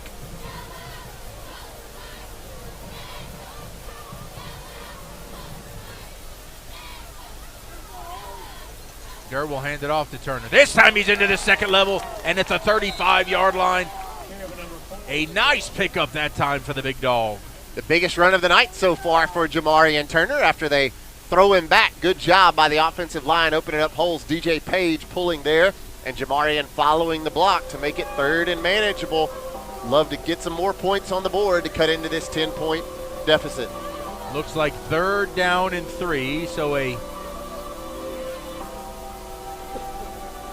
substitution now. Talon Jackson coming out.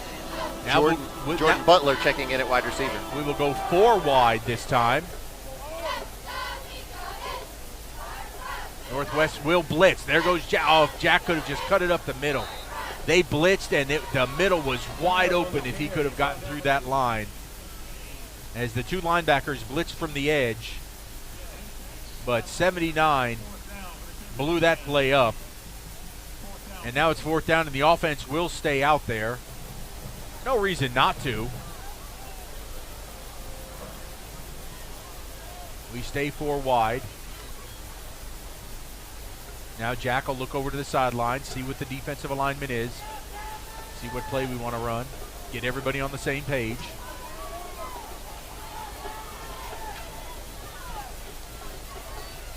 Jack will throw over the middle. Had a man, and off the fingertips of Kenji McNair. That was very close. Just Kenji couldn't get both hands on it. He tried to tip it back to himself, and that time not to be. So the defense will have to come out and hold Northwest with 1:33 to play before halftime. The Pirates do get the ball to start the second half as we deferred after winning the coin toss. Oh, the points there would have been great. Brown comes in motion, handed off to Lewis. He gets into the linebacker level, still up. He crosses midfield to the 48-yard line, and it'll be a quick first down for the Cougars, and they're running quick to the line. They're ready to snap it already. First down, Cougars.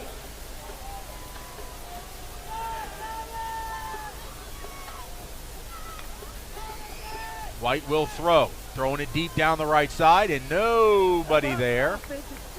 As that ball thrown to the inside, and Azir Chin had nice coverage.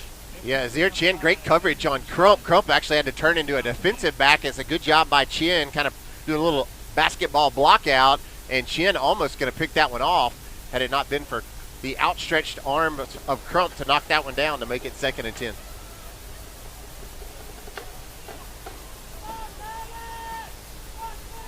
White sends Brown in motion. He'll hand it off to Lewis. Boy, the Pirate defensive line was ready for him there. As a whole host of Pirates, as our good friend Mr. Ray Rogers used to say, we'll stack him up for a 1-yard gain, and it'll bring up 3rd down and 9.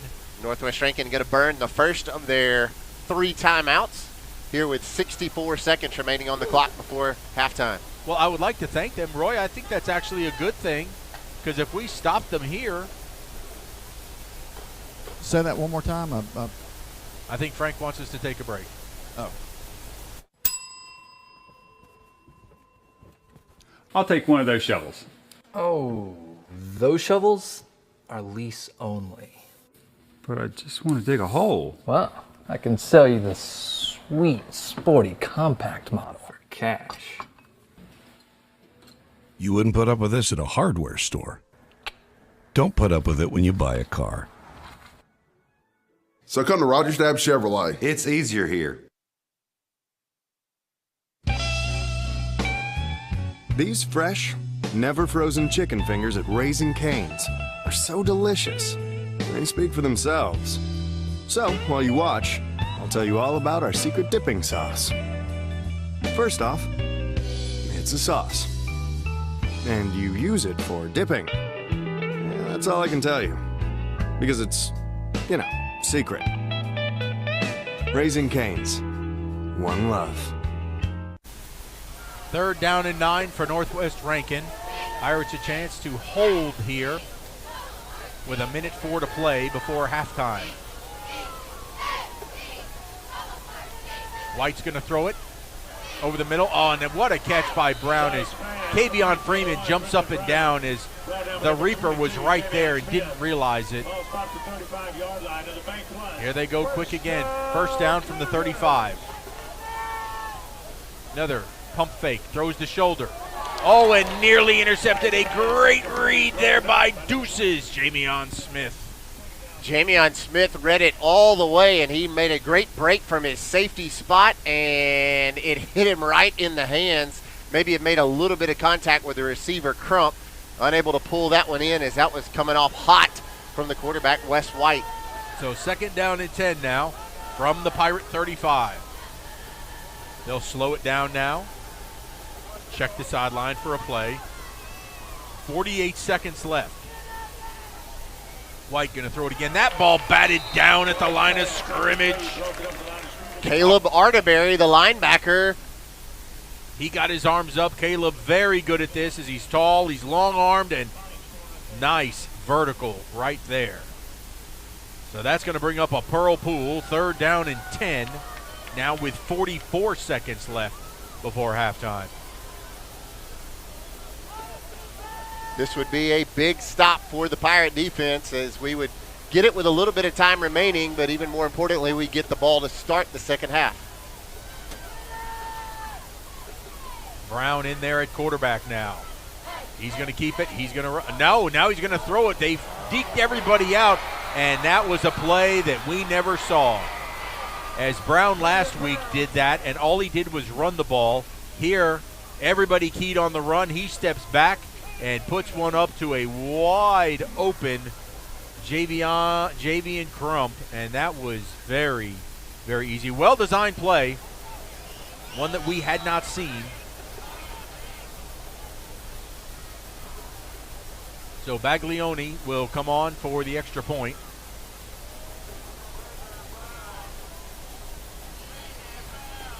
His kick is up and good. And with 37 seconds left now, Northwest extends that lead out to 38-21. When you're ready to make a move in Pirate Country, contact Penny Pitts with Havard Real Estate Group in Pearl. Penny is a multi-million-dollar producer and loves to help her clients find the home of their dreams. If you are a first-time home buyer or ready to upsize or downsize, she is the agent for you. Penny is a Pearl High School graduate and an avid supporter of Pirate athletics. Make your move with the home team. That's Penny Pitts, Havard Real Estate Group. So the Pirates will get the ball back here before halftime with 37 seconds left to play. 38-21 is our score. Northwest now has its biggest lead of the game at 17 points. Pirates with their full allotment of 3 timeouts still remaining. We'll see if we choose to try to push the ball down the field.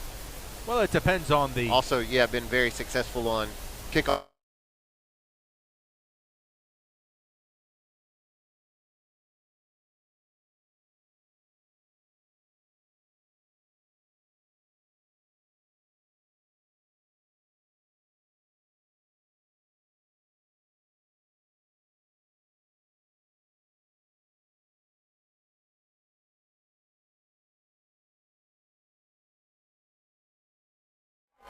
Here we go, and well, he's going to squib it along the ground, taken at the 28-yard line, coming here to the near side.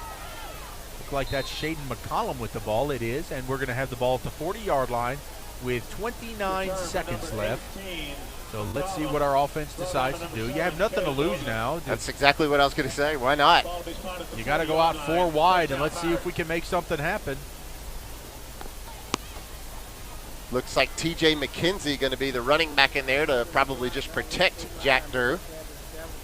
And McNair, Lake, Jordan Butler, and McCollum going to be your 4 wide receivers. Let it fly.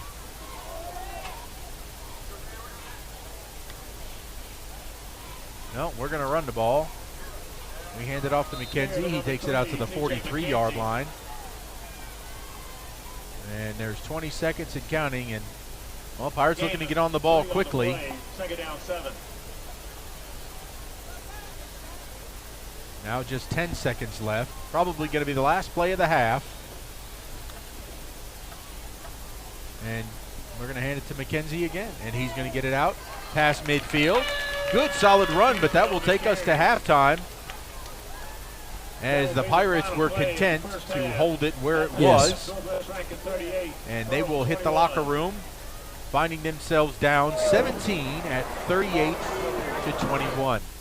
Hey, in just a few moments, we will go into our Representative Gene Newman halftime show. You will see your Pearl Pirate Band perform. And then we'll take a break and have some stats and an interview with Coach Hunter before we start the second half. Again, we are at halftime, and Northwest Rankin leads it 38-21.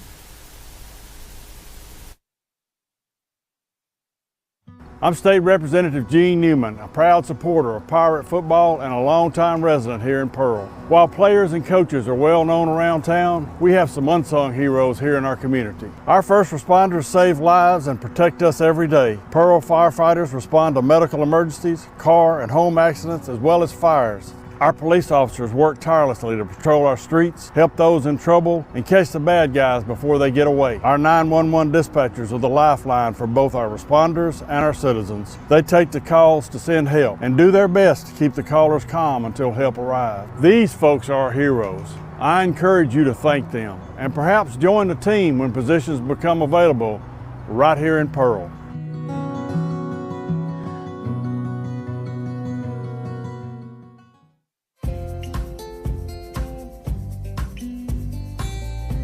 Hello, I'm Mayor Wyndham, and I'm thrilled to show you the city creating its own future.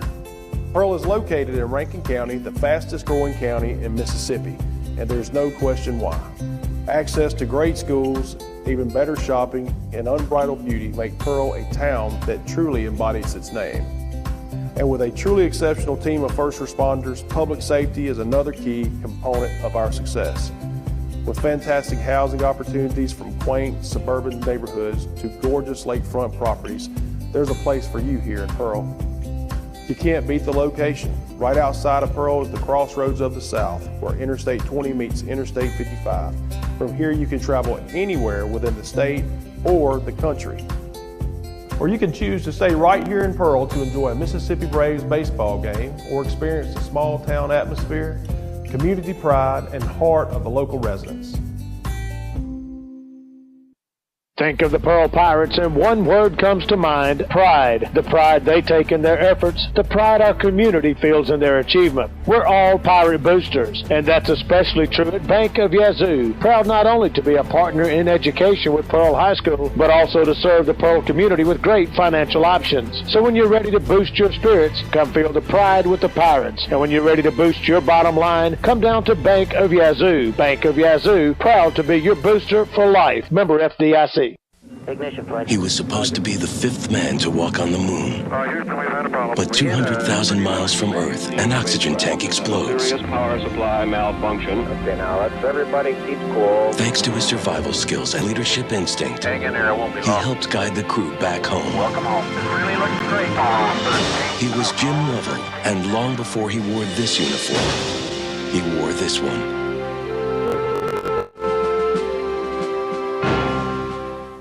Jim Lovell, Mike Rowe, and Bill Gates. Just a few names known for success. All three also started their leadership path while serving in the Boy Scouts of America. Everything they learned while part of a troop can prepare you for a successful future as well, whether it's survival skills, self-discipline, or just how to have fun. If you'd like to be a part of the next generation of Scouts, Pearl has a local troop, 575, and for more information, you can call Cale Gamble at 601-594-7020 or email him at calegamble@yahoo.com. The Boy Scouts of America, be prepared. I'm Officer Kyle Carmerdale. And I'm Officer Alfred Jenkins, School Resource Officer with the Pearl Police Department. And our job is to protect students. Here in Pearl, we have zero tolerance for drivers that break school bus laws. There are 4 things to know. Stop at least 10 feet from the bus when it is loading or unloading. Don't move until kids have crossed the street to or from the bus. The flashing red lights are no longer activated. The stop sign on the side of the bus is retracted. When we catch you, you get a ticket up to $750, up to a year in jail, or both. Please pay attention so every student can get to school and home safely. The Exchange is a church that is for Pearl.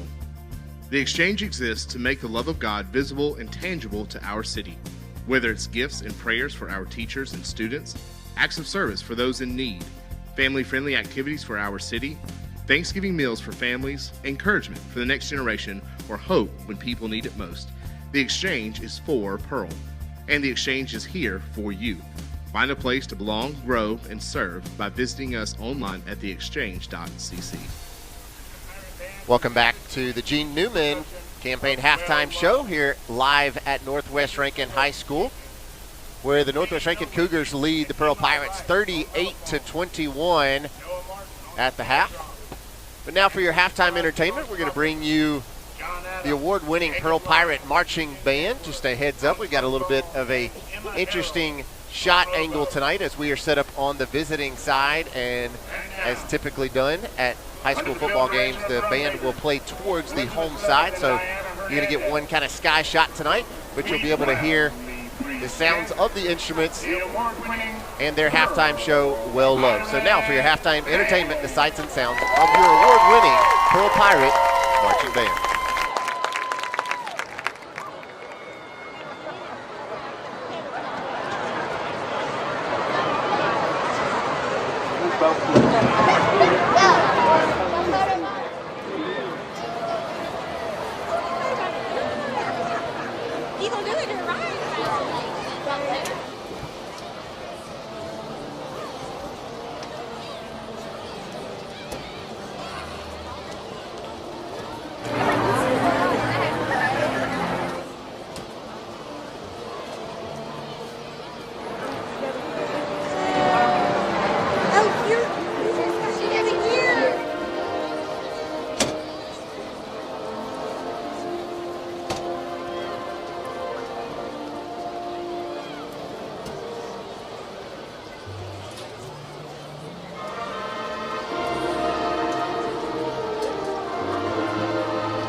band is under the direction of Matt Rowan, Nicole Allen, Amy Sutton, Matt Little, Jason Harrell, and Cammie Carter. Thank you. That was your Pearl Pirate Marching Band with their 2022-2023 rendition of their show, Well Loved, under the director, Matt Rowan. We're here at halftime on the Gene Newman Campaign Halftime Show, where the Northwest Rankin Cougars lead the Pearl Pirates 38-21. We're going to take a quick break, and then we'll be back in just a few moments with some scores from around the state, as well as some stats from the first half as we get ready for the second half kickoff.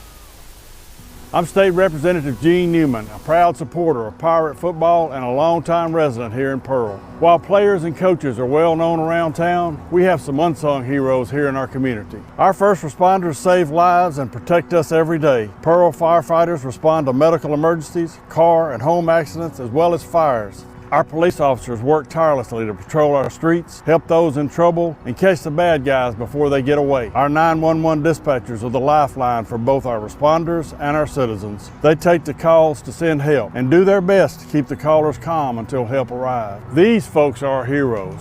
I encourage you to thank them and perhaps join the team when positions become available right here in Pearl.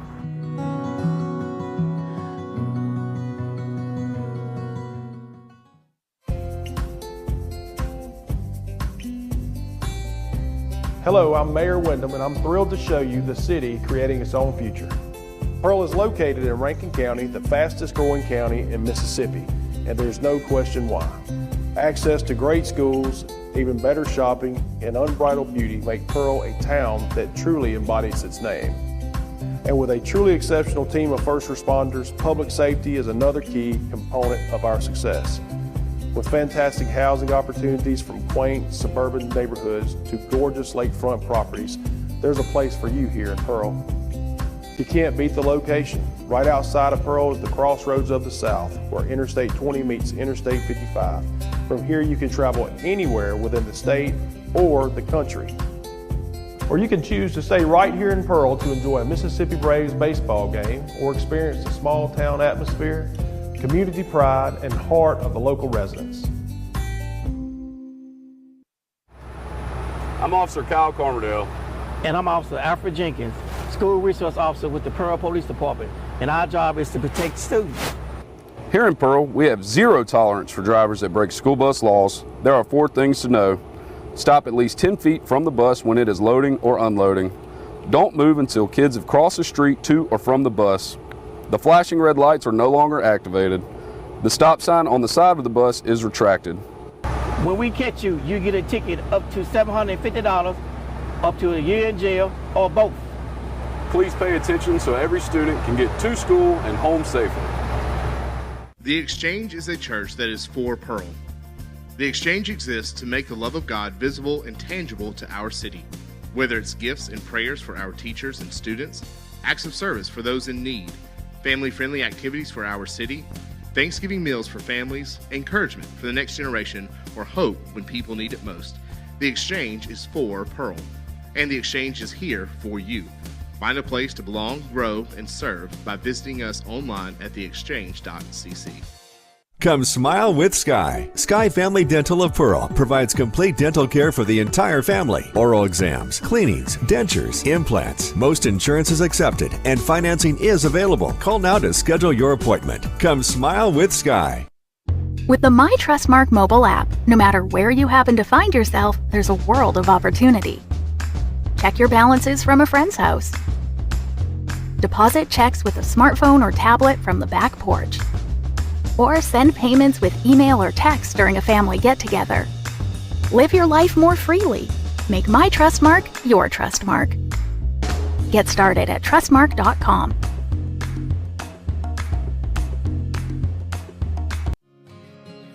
Public service has always had a very special place in my heart, and to be able to do it and be a first responder as a reserve, when you're not getting paid, that's just one of the most selfless acts you can do. I think we all have a responsibility to our towns and our communities. Well, for me, it's simple. I mean, when you say local, that's what's most important to me. Our citizens inside this county, we all care for each other, and we do everything we can to help everybody out. I am Shane Fletcher with Farm Bureau, and we are the home team.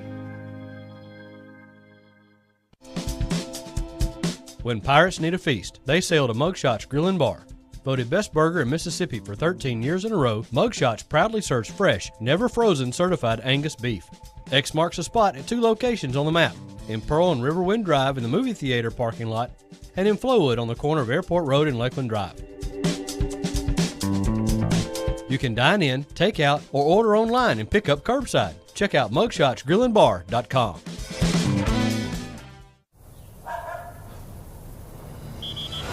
Let's give him a Renaissance replay.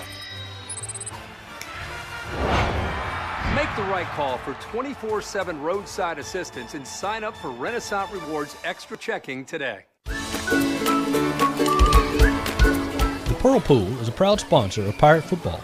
Located in the heart of the city, 3500 Dawn Drive, the Pearl Pool offers everyone a safe, convenient place to swim and host parties. Affordable memberships are available, and walk-ups are always welcome. It's also a great place for Pirates to take swimming lessons before they hit the high seas. And when the temperature heats up, make plans to cool off at the Pearl Pool. Leave it up to us at Mississippi Arkansas Ag for your John Deere All-Star package. The 3025E Tractor Plus loader, box blade, rotary cutter, and a trailer at just $349 per month. Visit agup.com for more information. SignMark, your #1 hometown retailer for custom stamps, signs, and marketing products. We're growing and we want to take you, our loyal customers, with us. Whether you have an event, starting a new business, or wish to expand your existing business, SignMark is committed to helping you meet your design and marketing needs. Come see the friendly staff at SignMark at Pearson Road in Pearl and make your mark in the business world. SignMark online at signmark.us or by phone at 601-932-6699. When you're ready to make a move in pirate country, contact Penny Pitts with Havard Real Estate Group in Pearl. A multi-million-dollar producer and loves to help her clients find the home of their dreams. If you are a first-time home buyer or ready to upsize or downsize, she is the agent for you. Penny is a Pearl High School graduate and an avid supporter of pirate athletics. Make your move with the home team. That's Penny Pitts, Havard Real Estate Group.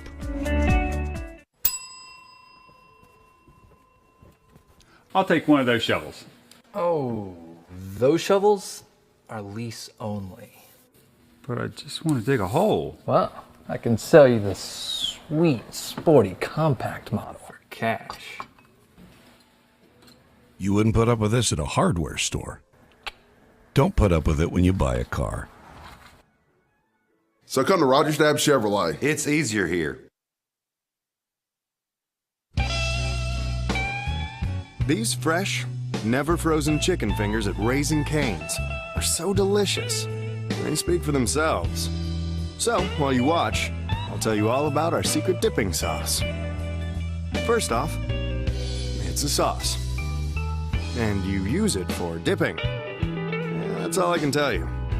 Because it's, secret. Raising Cane's.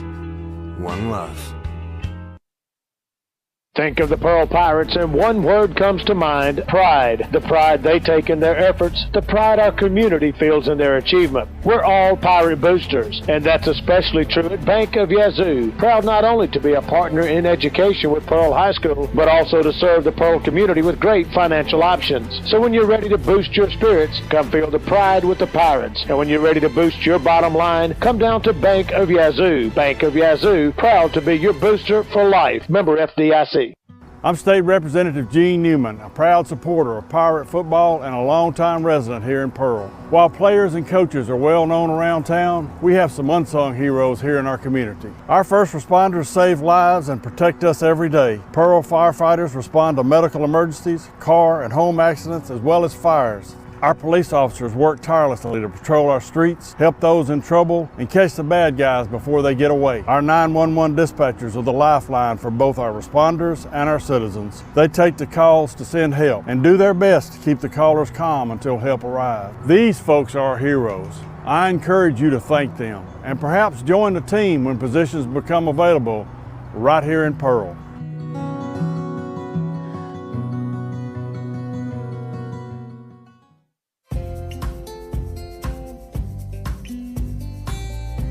Hello, I'm Mayor Wyndham, and I'm thrilled to show you the city creating its own future. Pearl is located in Rankin County, the fastest growing county in Mississippi, and there's no question why. Access to great schools, even better shopping, and unbridled beauty make Pearl a town that truly embodies its name.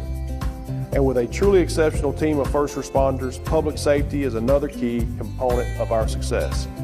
With fantastic housing opportunities from quaint suburban neighborhoods to gorgeous lakefront properties, there's a place for you here in Pearl. You can't beat the location. Right outside of Pearl is the crossroads of the South, where Interstate 20 meets Interstate 55. From here you can travel anywhere within the state or the country. Or you can choose to stay right here in Pearl to enjoy a Mississippi Braves baseball game or experience the small town atmosphere, community pride, and heart of the local residents. I'm Officer Kyle Carmerdale. And I'm Officer Alfred Jenkins, School Resource Officer with the Pearl Police Department, and our job is to protect students. Here in Pearl, we have zero tolerance for drivers that break school bus laws. There are 4 things to know. Stop at least 10 feet from the bus when it is loading or unloading. Don't move until kids have crossed the street to or from the bus. The flashing red lights are no longer activated. The stop sign on the side of the bus is retracted. When we catch you, you get a ticket up to $750, up to a year in jail, or both. Please pay attention so every student can get to school and home safely. The Exchange is a church that is for Pearl. The Exchange exists to make the love of God visible and tangible to our city. Whether it's gifts and prayers for our teachers and students, acts of service for those in need, family-friendly activities for our city, Thanksgiving meals for families, encouragement for the next generation, or hope when people need it most, the Exchange is for Pearl. And the Exchange is here for you. Find a place to belong, grow, and serve by visiting us online at theexchange.cc.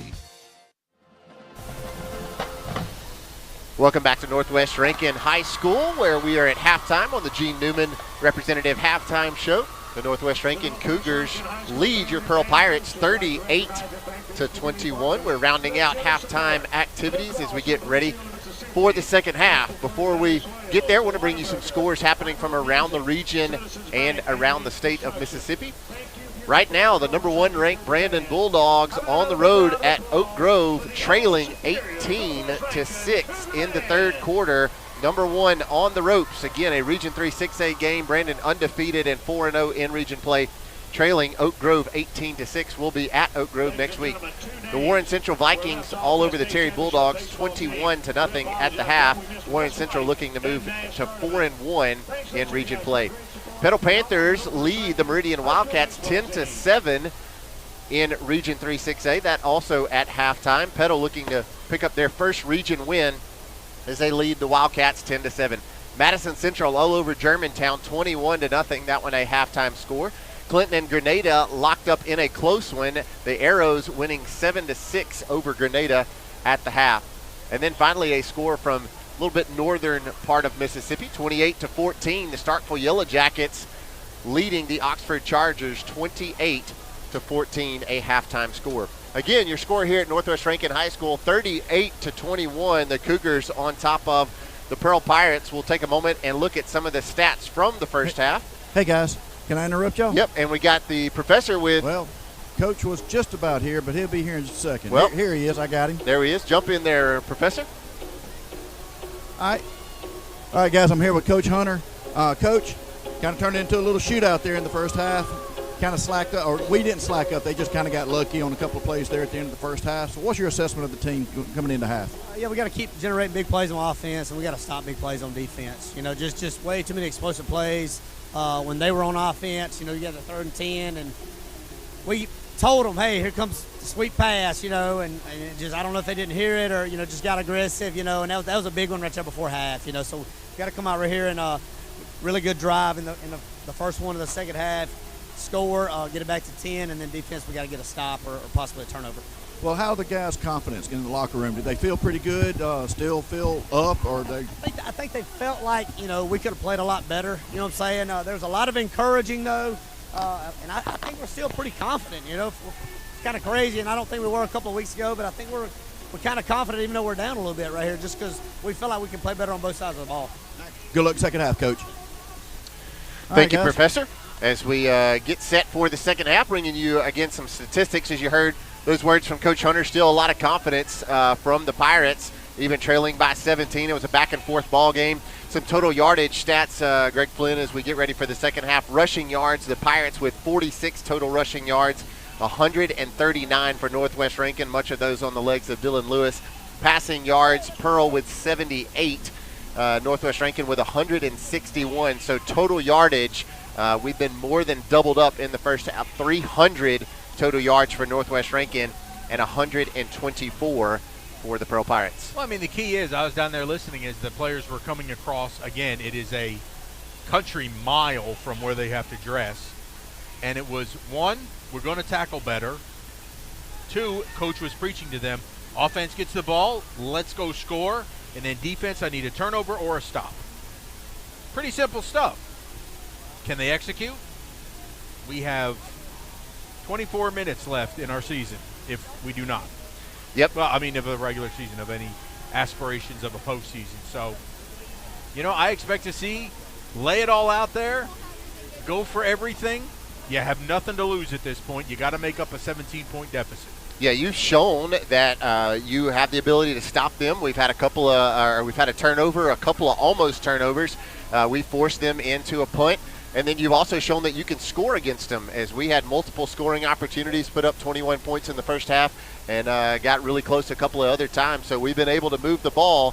Now can you put all of that together and respond, trailing by 17? We will get the ball, though, to start the second half. And it sounds silly, but tackle.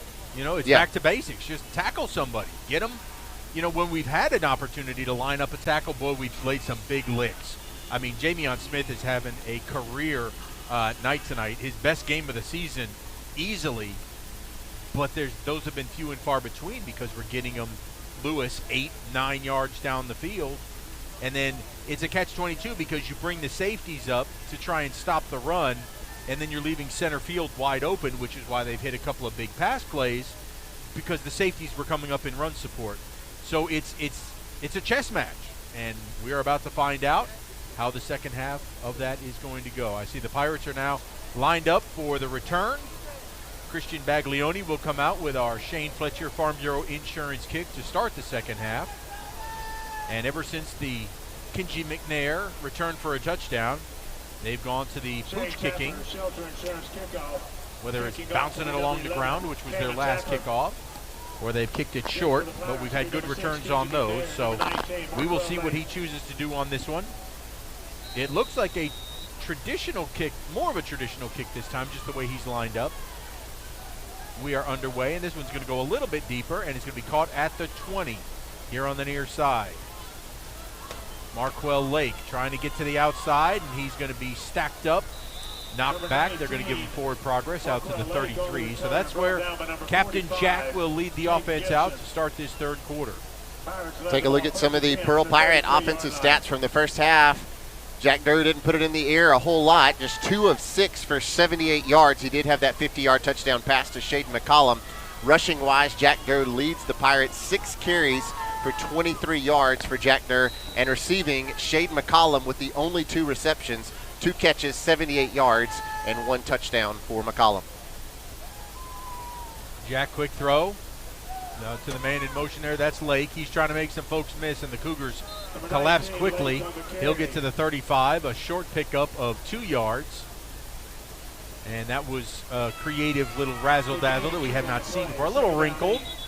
Yeah, great pursuit by the Northwest Rankin defense, and it looks like Makai Kelsey, the senior defensive end, number 19, a little slow to get up. Looks a little dazed. Not sure if he hit the turf in a weird way, but they're going to make him go off as he tries to give a thumbs-up signal and say, Coach, I'm good to stay in, but he'll sub out. 44 as well for the Cougars. Daniel Watkins was trying to stretch out a little bit, so you saw them all collapse, and Northwest Rankin was worse for it. So 2nd down and 8 now for Pearl from the 35-yard line. Jack's going to keep it, and boy, they just let everybody in, and it was nowhere for Jack to go.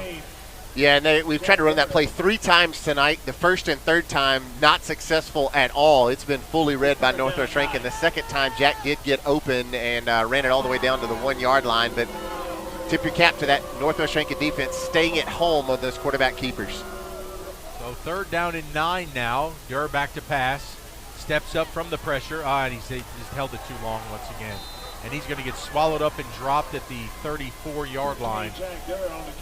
That time it was 92. Henley Stewart, the senior defensive lineman, after Durr held on to it, stepped up in the pocket, and he stepped in and wrapped his arms around the freshman, number 15, and threw him to the turf. And here comes a Jacob LaFontaine punt. You would have really loved to have some points there on that first drive of the second half, already down 17.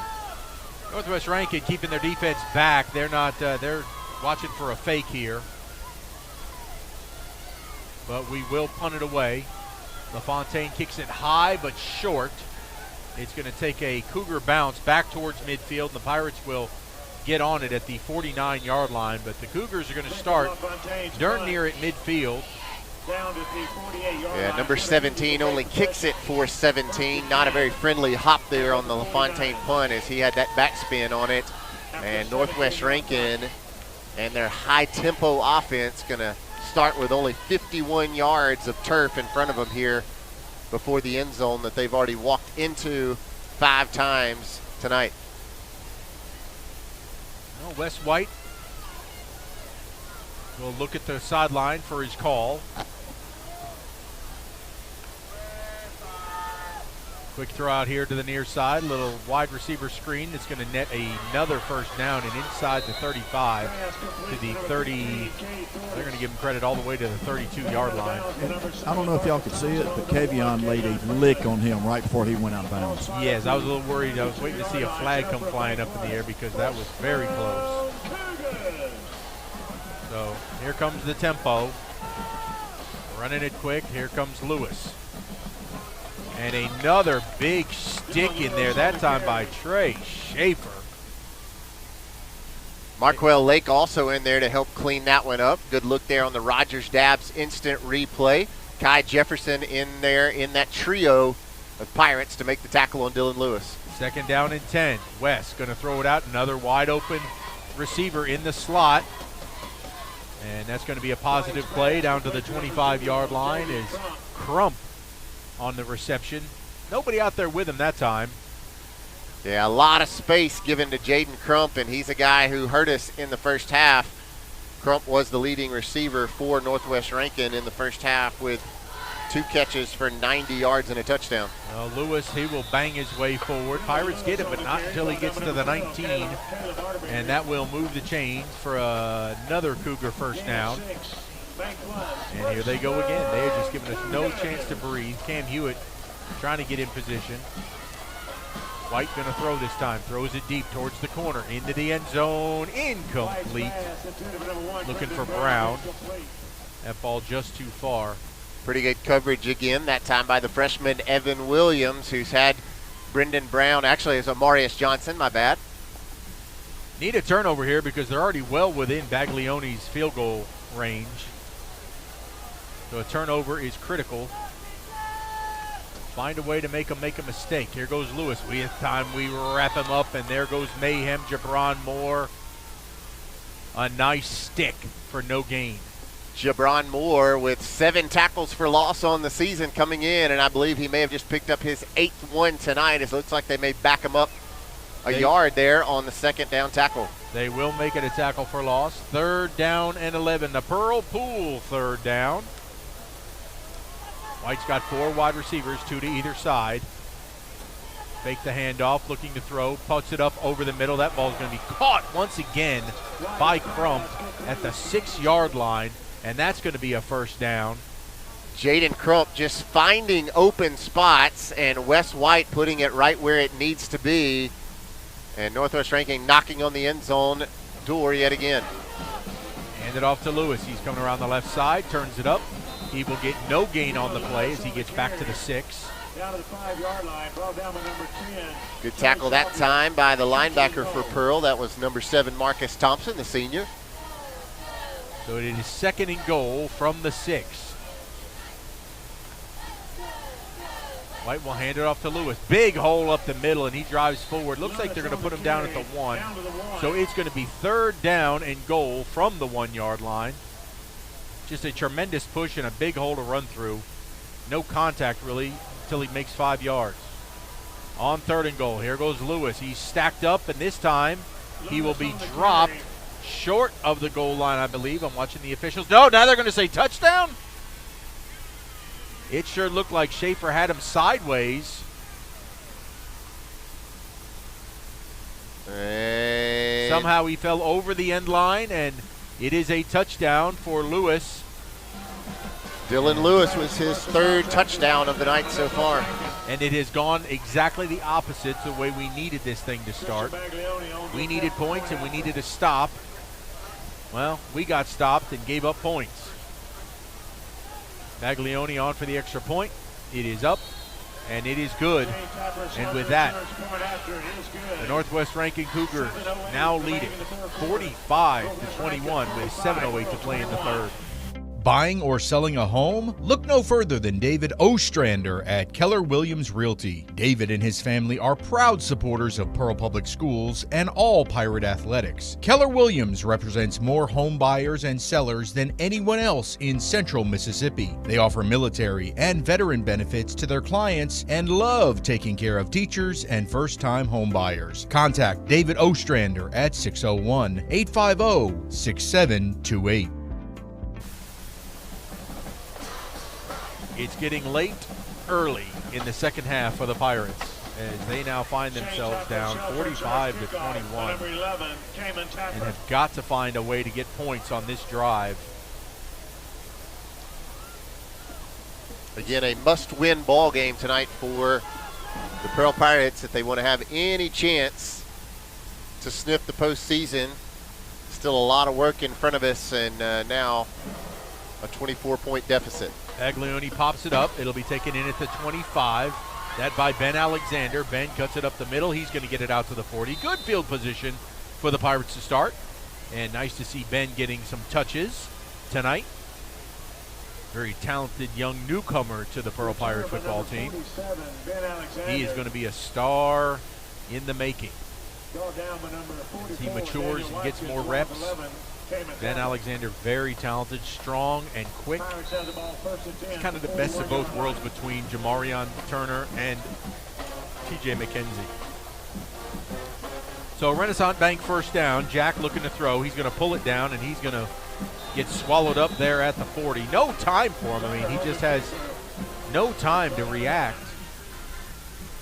That Northwest Rankin defensive front has been really tough to run against tonight. Kelsey, Posey, and Gaines, those 3 down linemen, all juniors, have just stuffed up the middle. Also in there, number 92, Hindley Stewart.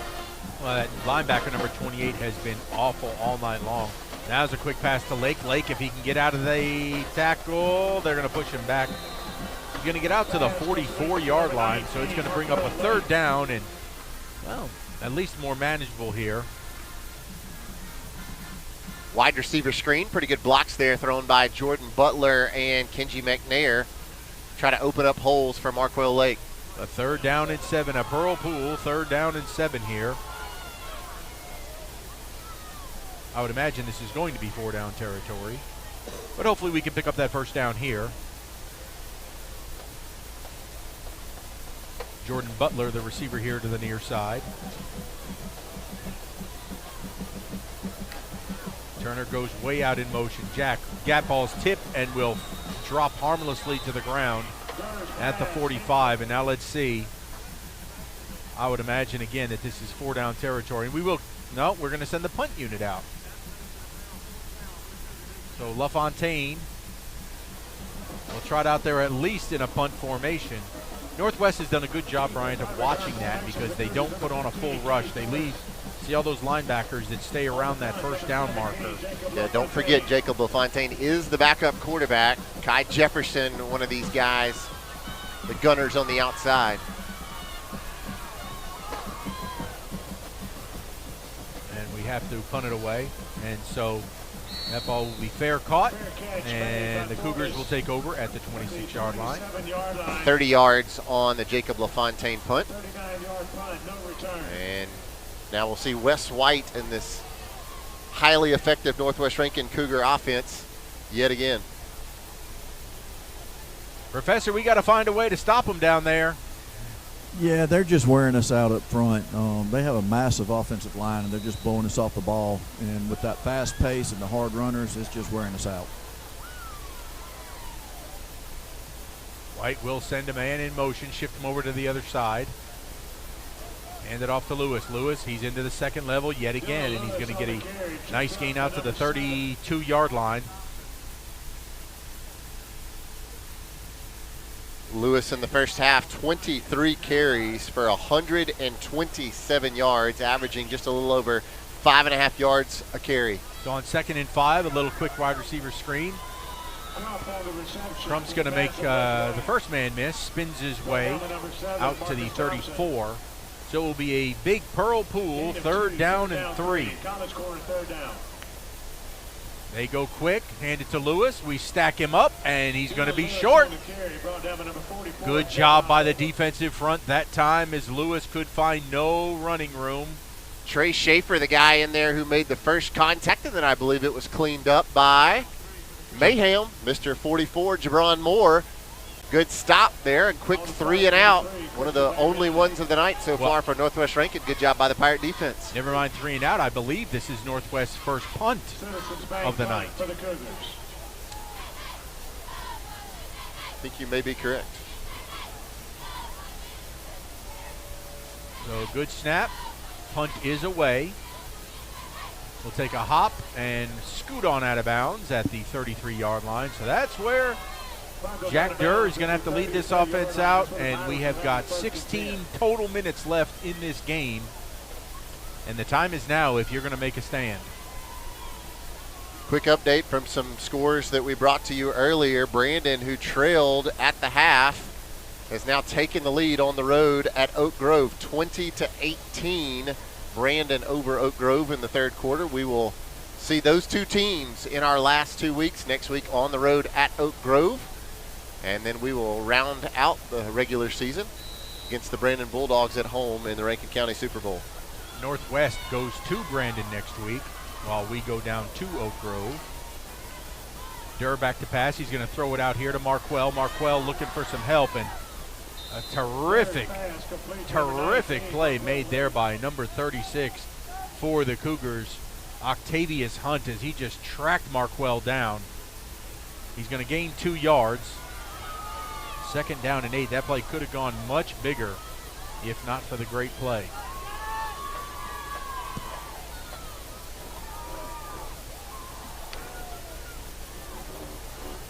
Durr, a quick throw over the middle. Kinji could not get it, as that was a quick throw. Yeah, Jack Durr felt the pressure in his face. That was 28, Fabian Key, the senior linebacker, who was coming right at Jack and maybe rushed that slant route throw to McNair, put it out in front of him, and here comes a 3rd and 8, Pearl Pool, 3rd down. So now we're going to go 4 wide and try and get some receiver open quickly. McNair goes in motion. We've got 3 to one side. Durr looking that way. He'll throw over the middle and had his man, but threw it well out in front of McNair. So now it's 4th down and 8. And once again, the punt team will come on the field. Again, a lot of pressure on Jack Durr. Only 3 down linemen. Northwest sent 2 linebackers, and one of those guys almost got to the left arm of Jack Durr, but he was clearly in his sight line as Jack trying to find some kind of opening across the middle. 3:57 to play here in the 3rd. Pirates will be punting this ball away again. And nearly blocked. Goodness gracious, that was very, very close. That ball's going to bounce and once again check up. And the Pirates will cover it, but it'll be in good field position once again as Northwest will take over at the 41-yard line. Almost blocked by number 44, Daniel Watkins. He's been trouble all night long from the Northwest Rankin defensive side. That time almost a good special teams play. 25 yards on the Jacob LaFontaine kick. And here comes Wes White and the Cougar offense. Again, 3:48 left to play here in the third. Give it to Lewis. He's going to try the right side. He's going to be hit and stopped quickly over there by Omarius Johnson. Gain of maybe a half a yard on the play. Bring up, for all intents and purposes, 2nd down and 10.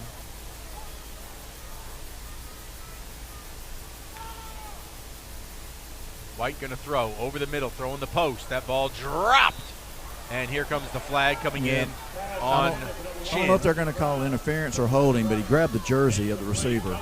Looked like Chin grabbed the jersey, so it may have been holding before the pass was released.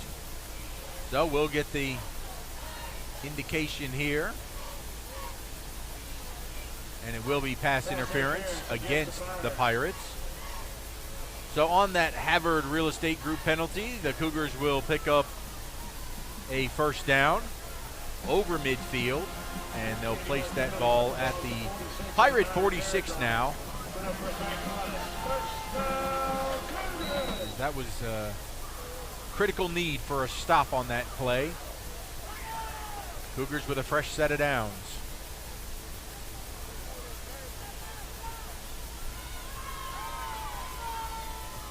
White handing it to Lewis. He'll try the left side. He will be tackled, but not before picking up 4 yards. Almost, they're going to give him 5 yards. He gets 2nd down and 5.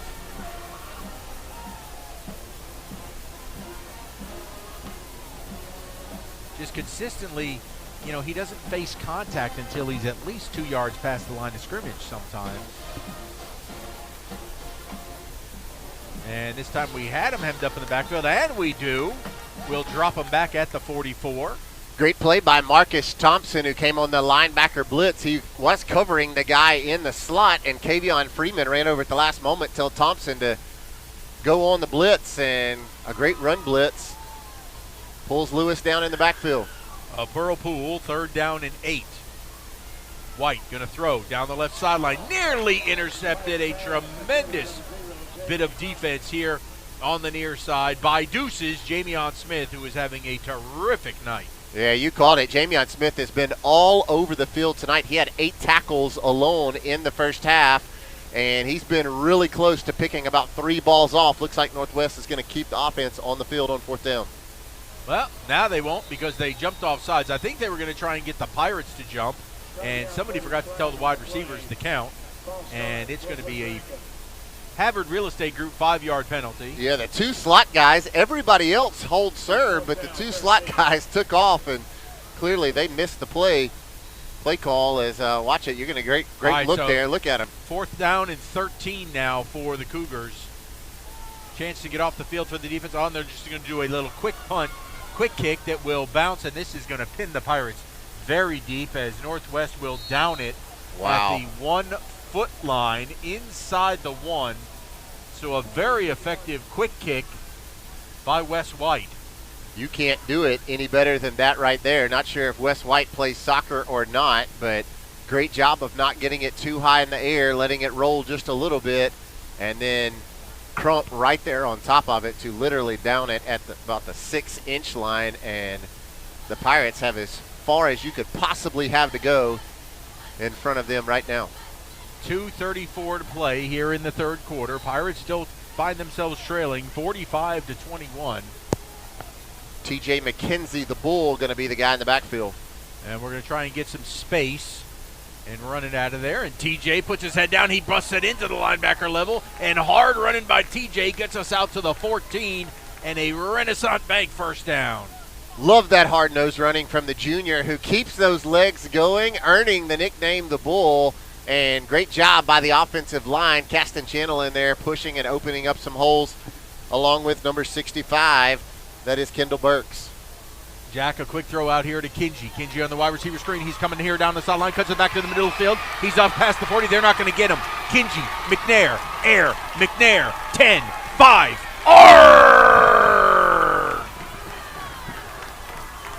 from the 14-yard line to the end zone. 86 yards on the pitch and catch, and Kenji McNair with 2 80-plus yard scores tonight, showing you just how athletic he really is. A 93-yard kickoff return for a touchdown earlier, and that time 86 yards on the sling out to the wide receiver who went untouched, and it looks like we're going to go for 2 here. Yeah, we had the special teams out there, but now we're just going to send out the offense, not try that swinging gate play, and just try and run it traditional. 15 on the play clock, so we've got a few moments. Don't want to burn a timeout here. We're going to need that later. Well, now we're going to have to hurry with 5, 3. All right, we get it off. Jack looking. He's going to throw it into the end zone. Bat it around, and we're going to get a penalty. Yeah, there's going to be pass interference on that. So 2 flags come in. So we'll get another shot. Jack Durr trying to find Jordan Butler, the converted basketball player, number 88, only a sophomore on the slant route, and I believe that was 26 for Northwest Rankin. Nick Stewart hanging all over Jordan Butler, going to pick up the pass interference call.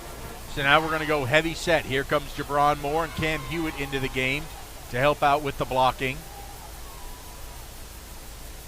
Jacoby Simpson also in the game on the left side.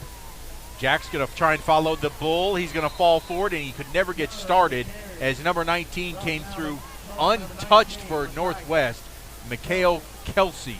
So with 1:54, we will step aside after the Raising Cane's touchdown. It is 45-27.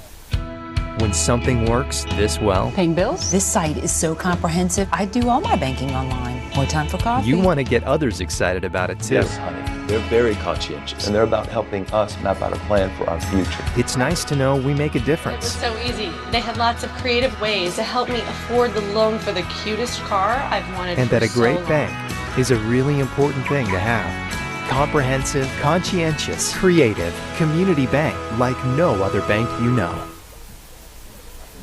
So the Pirates score on a 2-play, 99-yard drive. Could almost say it was 100, but it only took 2 plays to go 99 yards, and it is now 45-27. Still a lot of time left to go in this game. 1:54 to go in the third quarter. Probably too early to think onside kick here, as Keller Reed will step into the Shane Fletcher Farm Bureau Insurance kick, and he's going to try a little. And that was I believe there was a flag dropped over about the 38-yard line, potentially an offsides call. Nope, false start call. Same call we had on Northwest Rankin earlier. Going to get that now on Pearl. Well, the onside kick attempt was good, but it took a hop right into the Cougar. So it will now be placed at the 35-yard line. And Keller Reed is going to tee it up again. Great look there with the foot in front of the football. As our producer Frank Hutton tees us up there in the truck. Trying it again. This time we'll do a little pooch kick. It's going to bounce, and then they'll lay down and cover it at the 35-yard line. So the Cougars will have decent field position to start. Again, you know, if you get a stop here real quick, get another quick score. Still in the third quarter here. Task not insurmountable. At least not at this point, but you've got to get a stop.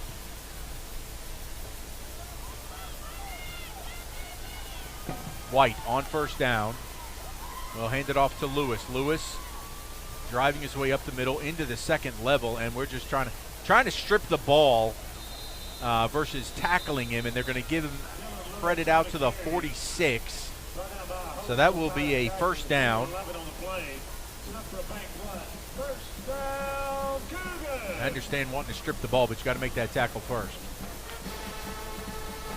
Hand it off to Lewis again, this time to the right side. He busts through into the linebacker level yet again, and he's going to have good yardage. Going to give him extra effort there, and they're going to put this ball down at the 45-yard line of the Pirates. Northwest going quick again. Here comes White. Handed off to Lewis. This time, Cobra Kai Jefferson is there to put him down. But again, not before positive yardage. And that will move the chains for a first down for the Cougars. Along with 23, Ragsdale. Another bank run. First down, Cougars. Now under a minute to play here in the third quarter. Now Weekly's in the game as the running back, and the Pirates are able to stack him up on the far side. And there's a flag right here on the near side. Good play there by Trey Schaefer. We've got a marker down, and the referee stopping the clock, and we're going to get a illegal formation or illegal something. They didn't blow it dead, so it would have had to have been illegal formation. A Havard Real Estate Group penalty against the Cougars. We'll back this ball up. Second down, 13. Well, but they didn't mark off a full 5 yards. I don't understand that. They didn't mark off 5 yards. There was no play.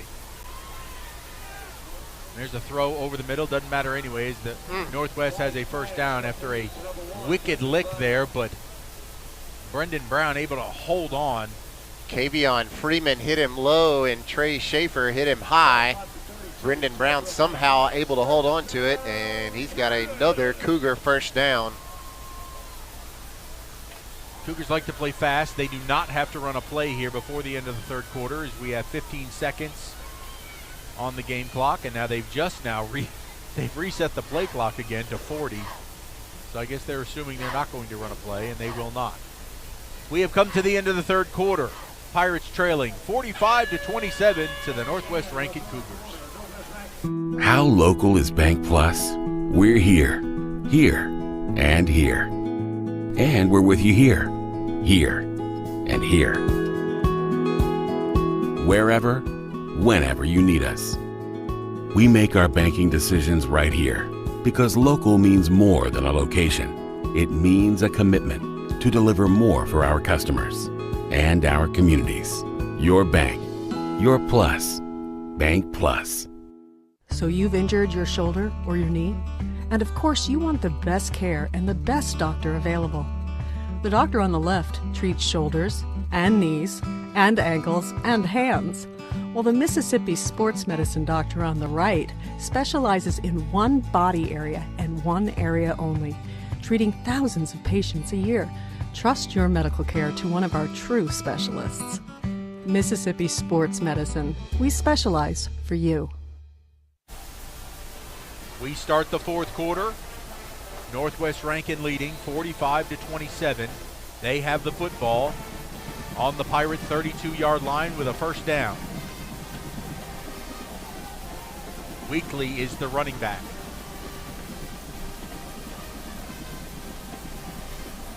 Weekly going left. Finds his way into the linebacker level. He's going to get it to the 25. Number 20, Chuck Weekly on the carry. A pickup of 7 on first down, so it'll be second down and 3. Got a Pirate a little slow to get up. I believe that's Kavion Freeman, who's now up and running off under his own power. Checking in for him is going to be Evan Williams. It's just been tough. We haven't been able to make contact with these backs consistently until they're 4 or 5 yards downfield. Here goes Weekly again. He's into the second level, blew right past our line, and he's going to get it down to the 15 for a first down. Good news, Kavion Freeman checking back into the game here. Actually, he's going to run off because of the package that's set up. Justin Knight also trying to make his way off. So a first down for Northwest. Now they're in no hurry to run plays now, as the clock is their friend.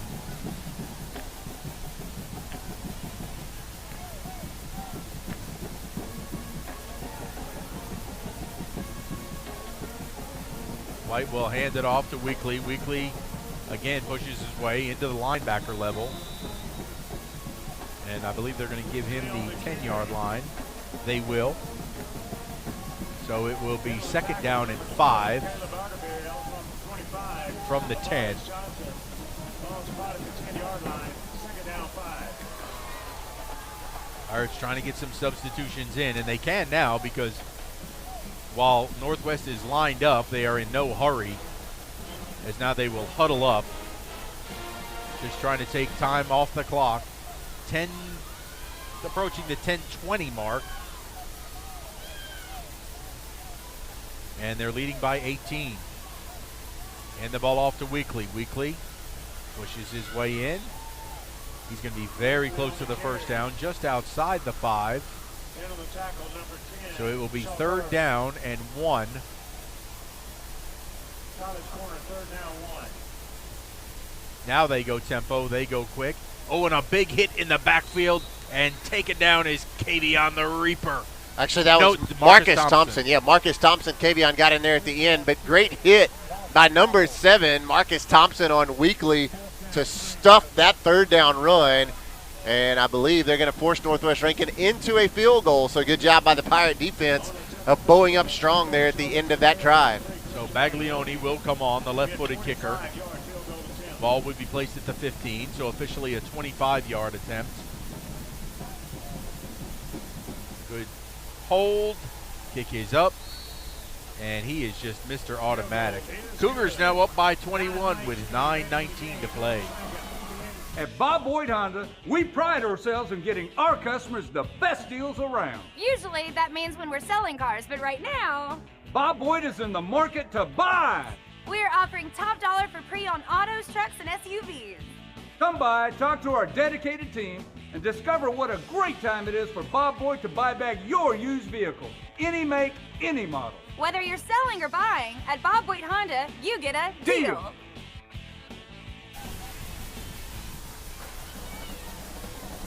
Well, Northwest Rankin about to kick the ball back to the Pirates. The Cougars now leading it by 21 points at 48-27. 9:19 to play here in the 4th quarter.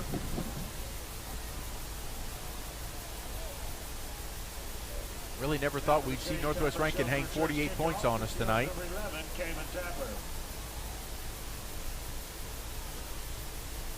So we'll see if the offense can get in gear. They have not been able to sustain long drives. We had 2 great plays on the last one.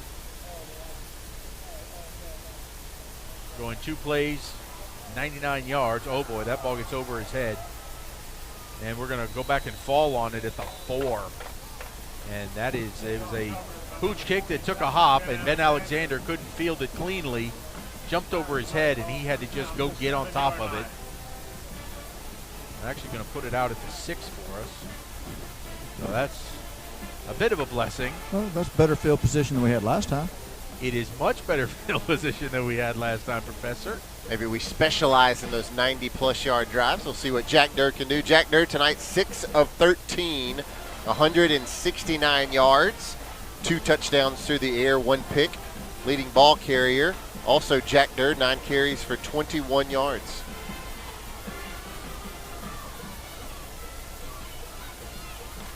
So Durr out of the shotgun, makes the handoff, looking. He's going to look to throw deep down the field. Has a man. That ball's caught over the shoulder. What a grab! What a grab. What a throw. Jack Durr hit Shaden McCollum in stride, and Shaden McCollum was being held, and I'm surprised there was not a flag. See if you can see it here on the Rogers Dabbs replay. He's just grabbing Jersey all the way down the field. What a catch by Shaden McCollum. Great ball by Jack Durr. He's now over 200 yards passing on the night as the freshman. From the 48 of the Cougars. And that ball off, and not a whole lot there for Jamarion Turner. The poor big dog has been leashed up tonight, as he has not been able to make very much happen against this big Northwest Rankin front. 2nd down and 10.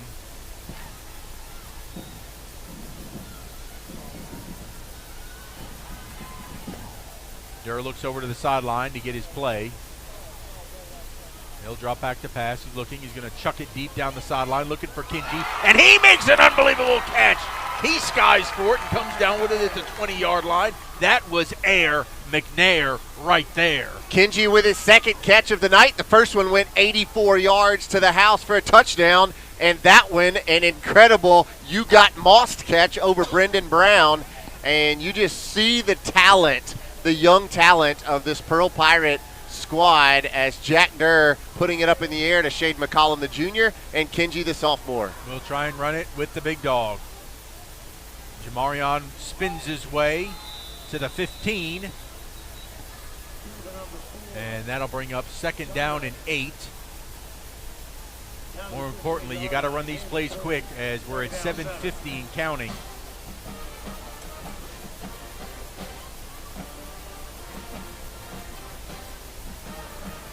High snap, handed off to, nope, he gave it to McKenzie. Towel comes flying off. That is not a flag. That came from Jack. So we'll have a 3rd down and 8 as he gets back to the line of scrimmage. Got to score here. Got to score. It's 4-down territory for sure, but you want to do it quickly.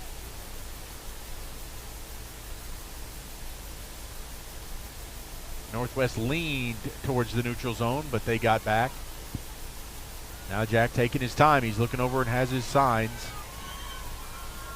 He'll look to throw. Throwing a fade route to the corner. He's got a man. And it's Markel Lake. Touchdown, Pirates.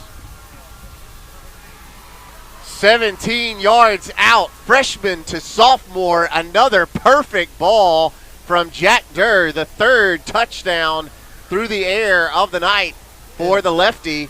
And a great catch in the corner of the end zone by Marquell Lake, and the Pirates closed the gap. And I told you they gave us a short field. We took advantage. You called it. So the Raisin Canes touchdown. Captain Jack to Marquell Crystal Lake. High snap, good hold. Kick is up, and it is good. Pirates not dead yet. 48-34 your score. Hey, I'm Matt, and a little thing I love about the Chick-fil-A chicken biscuit is the freshly baked, flaky, buttery biscuit. When I take a bite, it's kind of like, crispy, soft, crispy. Crispy outside, soft interior, crispy chicken. There's really nothing like it. Hey, I'm Alexa, and the little thing that I love about the Chick-fil-A chicken biscuit is the chicken itself. It is more than scrumptious. It is more than delicious. It is scrumptiddlyumptious. I know that's not a real word, but I love it. So the Pirates still have life with 7:06 to play here in the game. They've now closed the gap to 2 touchdowns, 14 points at 48-34. Keller Reed has our Shane Fletcher Farm Bureau insurance kick teed up and ready to go. And we will pooch kick it. It's going to bounce in no man's land and bounce around and still bounce. And I think it hit the sideline, so it will be a penalty. And Northwest will take over. That was a very dangerous little kick for Northwest to let bounce around over there. Roy, what's the feeling like down there? Man, they're full of enthusiasm. They're pumped up. They're excited. 7 minutes left. Who knows what can happen? We keep driving like this, get a couple of stops, see what happens.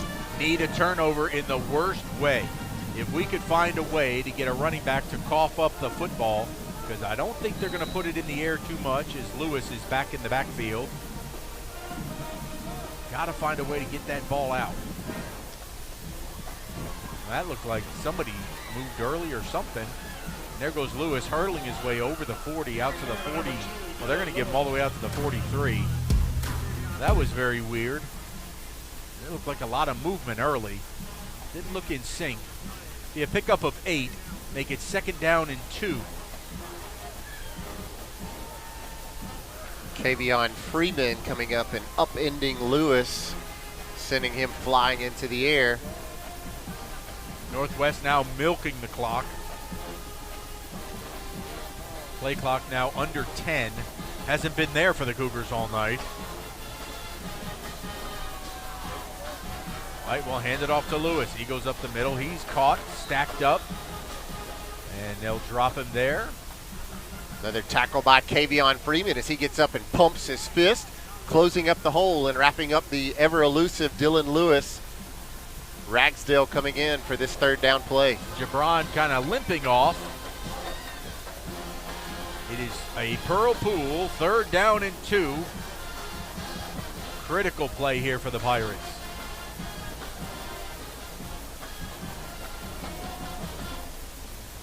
Again, Northwest milking that play clock now for the first time all night. Give it to Lewis. He's up the middle and into the second level. He's going to have a first down out to the 49-yard line.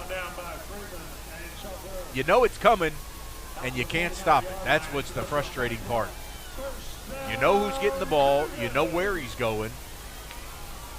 Now under 5.5 minutes remaining. Pearl with their full allotment of all 3 timeouts.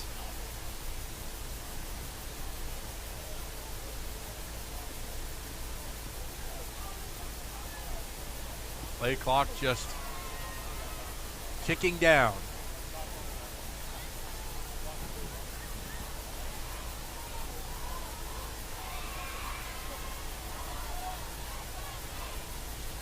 There's a handoff to Lewis. This time he's going to try the left side on the edge. He gets to the corner, and again, he's going to pick up 7 yards, 8 yards, and made it look effortless. So it'll be a 2nd down and 2.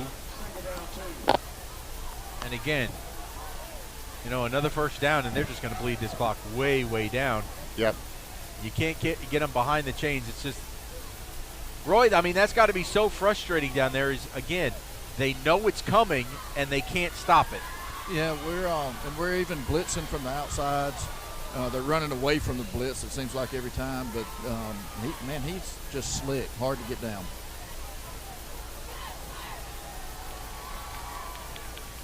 Here comes Lewis. There he goes into the linebacker level, now way into the second level, and he's going to get it down to the Pirate 25-yard line. Good grief. We have faced some tremendous running backs this year. It's really been the last 3 weeks. You think about Daniel Hill 3 weeks ago. Well, I guess 3 out of the last 4 weeks, Terry was in there. But Daniel Hill, last week Trey Hall, and tonight Dylan Lewis. Those are all guys that you imagine you'll hear their names on Saturdays at some point fairly soon.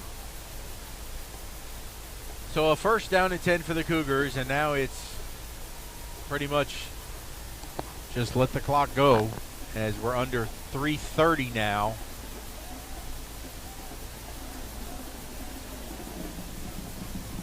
And again, we need a turnover. You got to find the football. We need Northwest to make a mistake. There goes Lewis again. This time a very minimal gain, but the clock will continue to roll. Another 40 seconds will come off the clock. 2nd down, 7.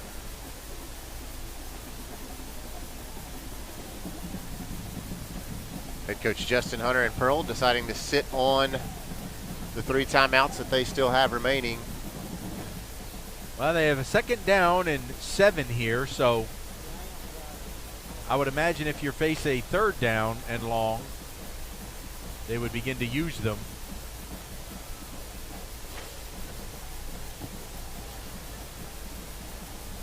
Weekly now the running back. They'll give it to him. He'll go around the left side, trying to get to the edge, trying to get to the corner.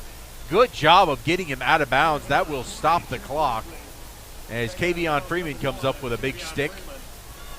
And with 2:30 to go, it'll be 3rd down and 5 for the Cougars.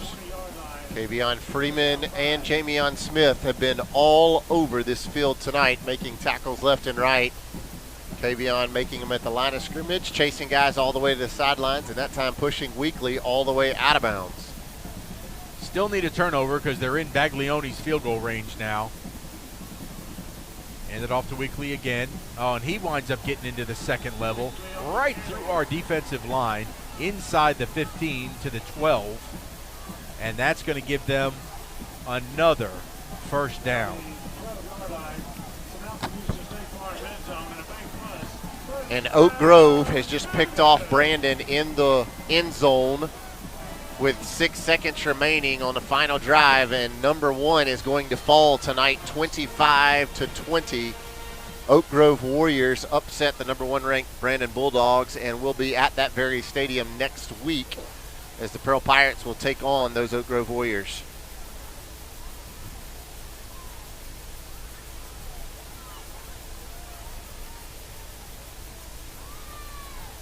Hand off to Weekly. He's going to be stopped at the 9. Great tackle by Marcus Thompson diving in to But plug again, the hole. A minute 30 now to play, and that's just, you couldn't stop them behind the sticks long enough to call your timeouts. And Northwest has just kept it on the ground and churned out first down after first down here. It's just another frustrating loss when you show the offensive flashes of brilliance and running backs have just eaten us up, whether it was Weekly or whether it was Lewis. And now we'll get a timeout as the play clock, they ran the play clock all the way down, and there's 56 seconds left to play.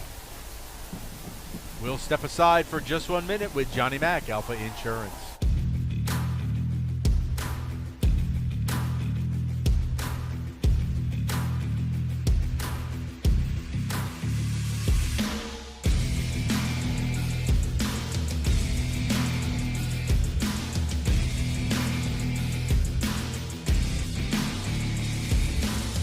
Shop, stay, dine, and play at The Connection, Mississippi's retail entertainment destination, located at the intersection of I-20 and I-55 in Pearl.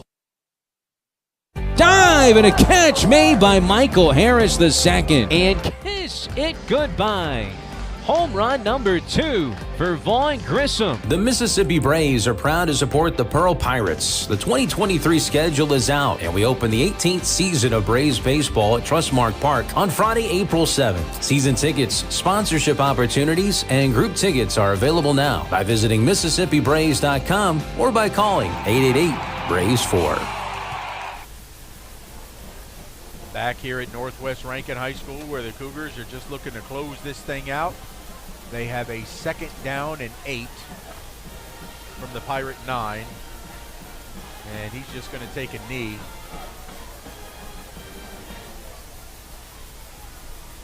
As that's just classy move by Coach Cooper over there. You know, it is Justin Hunter's brother-in-law that coaches across the way. So it's an interesting setup. Showing a little class here by taking a knee. And I don't think they will have to, no, they will not have to run another one. As the referees have set the ball. And the clock will tick down. Now with just 10 seconds left to play. And that will do it. Coach is already going out to meet at midfield. Players going across to shake hands, and the Pirates will lose the first round of the Rankin County rivalry games. This one to Northwest Rankin by a final score of 48-34. We'll step aside, be back with our postgame show in just a moment. This is Pirate Football on PMB Sports. Public service has always had a very special place in my heart, and to be able to do it and be a first responder as a reserve, when you're not getting paid, that's just one of the most selfless acts you can do. I think we all have a responsibility to our towns and our communities. Well, for me, it's simple. I mean, when you say local, that's what's most important to me. Our citizens inside this county, we all care for each other, and we do everything we can to help everybody out. I am Shane Fletcher with Farm Bureau, and we are the home team.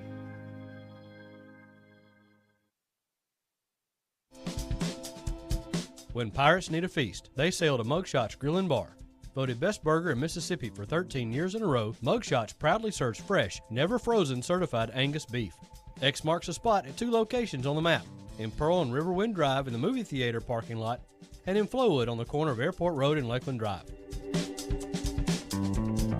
You can dine in, take out, or order online and pick up curbside. Check out mugshotsgrillandbar.com.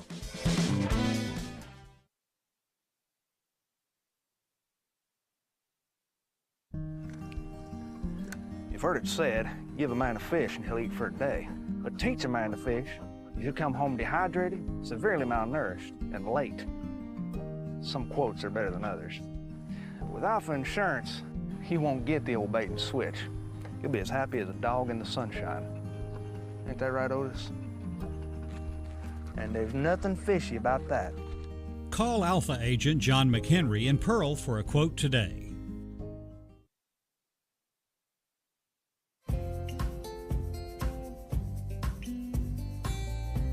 Hello, I'm Mayor Wyndham, and I'm thrilled to show you the city creating its own future.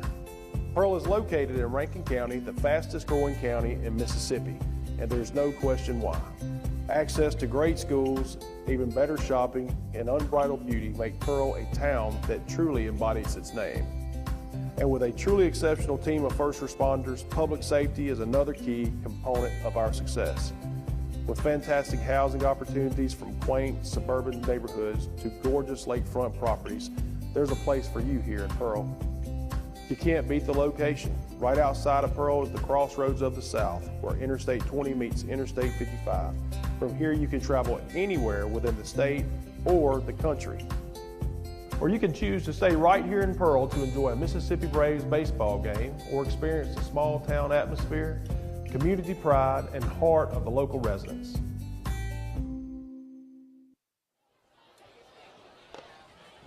Rankin High School for the Pirate postgame show. The Cougars prevail tonight, 48-34, a 14-point deficit. And if you'd have told me that the Pirates were going to score 34 points, I'd have said we were going to have a great chance to win. But we find ourselves on the short end as Coach Hunter just getting done addressing his team. Roy Harper will be down there to get a word with him as the team breaks. And, you know, I can imagine it's tough now. It's tough now for these kids. They just keep playing their hearts out, but it just hasn't gone their way. It's just so difficult and so frustrating because they've been in position to make plays, and they've made a lot of big plays, but then it just gets, you know when they're running. That's the whole thing in the fourth quarter. I'm like, you know who's running, you know who's getting it, you know where he's going, and I think the professor has Coach Hunter. Hey, Coach, you said that's all right. You said the word of the week was finish. I heard you address the team there. They finished. They dug a hole early in the game. But, man, you've got to be proud of the way they finished that game, and especially the offensive explosion when Jack has time to throw the ball of what he can do. Yeah, no, I think we got three receivers can make plays out there. We got a fourth one coming. He's got to learn a little bit more and get a little bit more experience. He's figuring it out too, and Jordan Butler. But that last scoring drive, I think all three of them made really big plays to help us get down there and score. And Jack threw the ball well. For some reason, early on, I don't know if it's still nerves, just being a young kid, he just, throws it right there to him, but he did a great job bouncing back. That's one thing about him. He understands, one play does not determine the next play. He understands that better than anybody I've ever been around. He knows we're going to get on to him when he gets over here, and he's going to take the coach, and he's going to roll on, and he's going to bounce back and make some plays for us. And he's going to make a lot of plays over the next 4 years. Well, from my perspective, it looked like when they were running the ball, we had guys there, but we just weren't able to wrap up and bring them down. We missed a lot of tackles tonight, and I guess what's so frustrating about it is because we tackle every single day, and we don't we used to try not to get anybody hurt and stay up top. No, we tackle to the ground every single day. So I think that's what's frustrating. Just for the kids and the coaches, just not being able to correlate the practice and the tackling and stuff to a game on Friday night. Now, credit those guys, man. They got a heck of a team. That puts them at 4-1 in the region. Pretty much put them in the playoffs. That they're playing their tails off, and they play extremely hard. And they took advantage of some missed plays by us, and I thought they played really well. And we just let them. Tonight we finished, but we didn't start. Right. And that's part of it. You got to start. And we told them we dug too far of a hole at the beginning and just couldn't fight back enough. Well, how do you bring the players up? How do you keep them focused on next week, going to Oak Grove, another big game? How do you, as the coach, keep them focused on the task at hand and get them prepared for next week? Right. I mean, that's a tough question. It really is. No, I mean, we're going to stick with what we've always been talking about. Win, lose, or draw is every day try to get a little better. Because the reality is, we do got a good group of seniors, and not that many of them. We got a lot of underclassmen that are playing, and they've got to continue getting better. And the seniors, they know, hey, we got 2 weeks left. You know what I'm saying? I mean, so I don't think it's going to be hard to motivate them. Hey, play as hard as you can for 2 weeks, because a lot of you, reality is they're not going to play any more football. Some of them will get to play college ball, but anybody that plays college ball will tell you your best days are playing high school football. So we've talked about that, and we're going to continue to talk about that, and especially with the underclassmen, just continue to build, continue to get better, because I really, really believe, I know the scoreboard's not showing up, but I really, really believe we have some guys that are getting so much better and are benefiting so much from playing on Friday nights. They're going to be big-time players for us next couple of years. Well, Coach, tonight's my last game. I'm going to be out for a couple of weeks. I'm going to miss the next 2 games. So I just wanted you to know I have been totally impressed with the job that you and your coaching staff have done in bringing these kids along. I couldn't be prouder to be a part of this organization and to get to talk to you every Friday night. And I really appreciate you letting me do this. We'll be praying for you. Thank you, Coach. Thank you. Thank y'all. All right, guys. You heard from Coach Hunter. And Roy, you coach volleyball, and I think he put it best there that it's going to check the integrity of the seniors as they want to finish out strong their last 2 games of their high school career, as we're, for all intents and purposes, eliminated from the playoffs.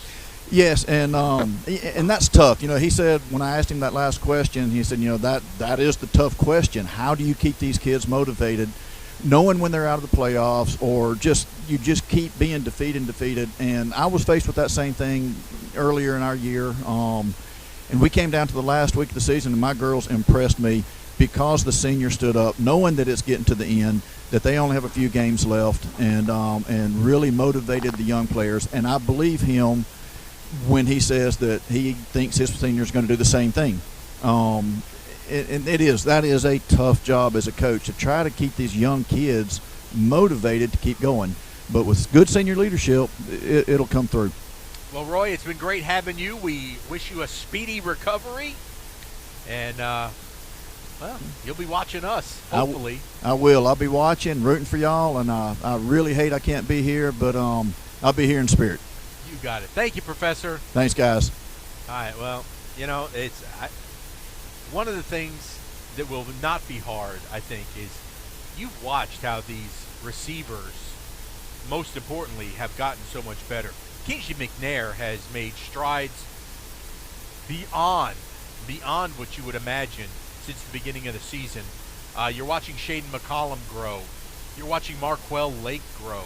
And as he said, Jordan Butler's getting in the mix. And once that young man here, he is a big target, and he's going to be a force to be reckoned with. So as you go forward, at least offensively, these kids are going to work on their skills and work on their repetitions.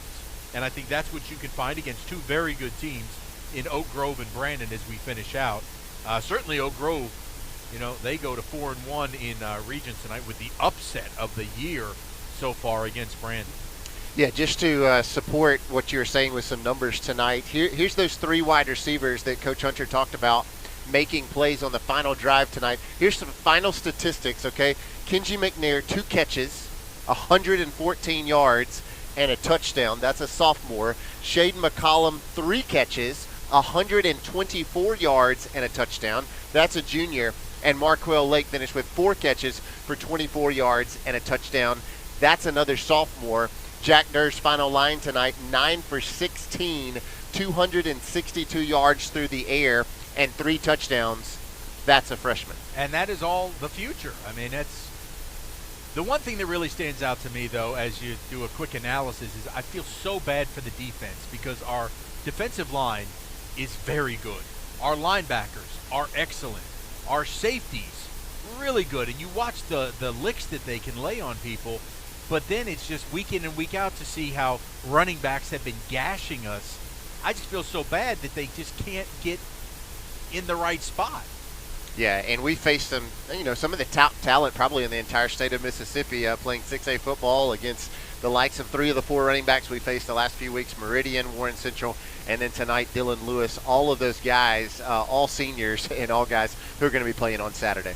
It's tough, but we're going to have to find a way to play hard, and we could be the spoilers and mess up some seeding for some other teams. We could certainly help mess it up for Oak Grove, who is now trying to fight for that number 2 slot, perhaps even the number 1 slot. Yep. And then against Brandon, boy, it would be nothing greater than to beat the Brandon Bulldogs, to give them a second upset in a season where they have been the best team in the state of Mississippi. Shocker that they lost tonight down at Oak Grove, to be perfectly honest. But, whew, we'll try it again. That's right. Every week getting better. Love what Coach Hunter said, and that'll be the motivation the last 2 weeks, as you got some seniors playing their final ball, and you got some sophomores and juniors who are getting a lot of very, very valuable experience for the next couple of years. Well, that's going to do it for us from Northwest Rankin High School, for our entire broadcast team that works so hard to bring you these games each and every week here on PMB Sports. For the Professor Roy Harper, he's Bryant May, I'm Greg Flynn. Remember, folks, no matter what, every day is a great day to be a Pirate.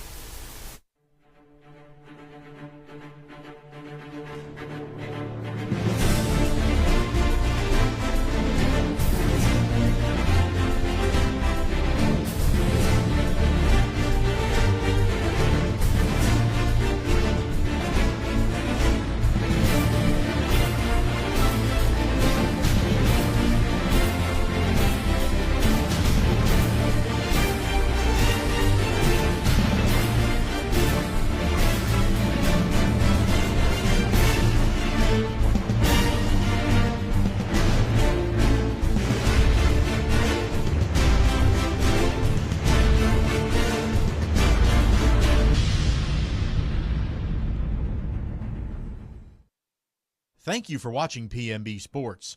The preceding broadcast is copyrighted by Pearl Municipal Broadcasting for the private use of our audience. Any other use of this broadcast without the written consent of Pearl High School or PMB is prohibited.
You've been putting back a few, and a few becomes a few too many. For a moment, you think about calling for a ride. Nah, you live nearby. What's the worst that can happen? You get pulled over, your insurance goes up, you lose your license, you total your car, you kill someone.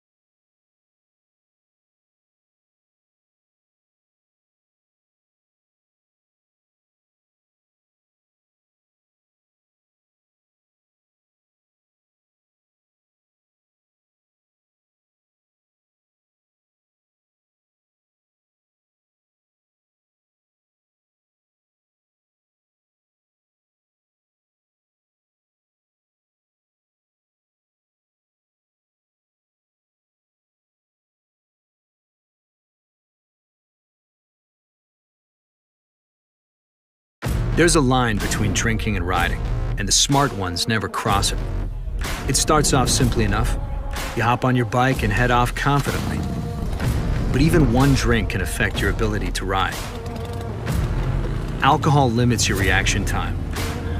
It may give you a false sense of confidence. Before you know it, you've been pulled over. There's a line between drinking and riding, and the smart ones never cross it.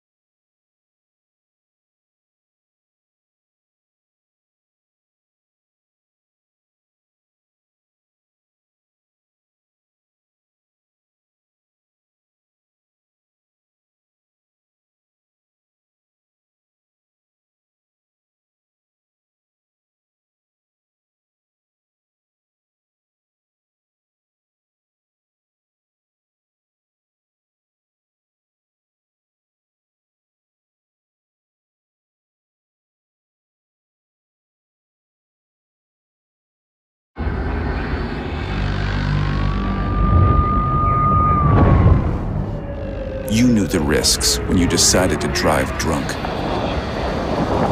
There could be a crash. People could get hurt or killed. You could get arrested. But one thing's for sure, you were wrong when you said it was no big deal.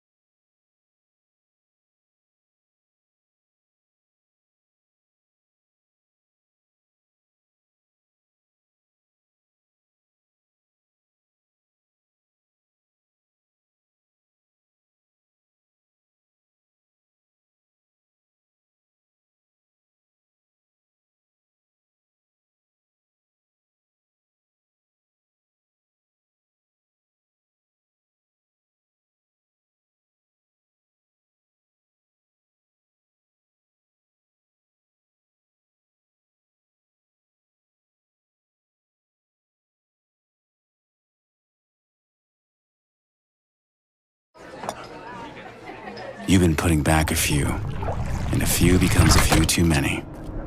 For a moment, you think about calling for a ride. Nah, you live nearby. What's the worst that can happen? You get pulled over, your insurance goes up, you lose your license, you total your car, you kill someone.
There's a line between drinking and riding, and the smart ones never cross it.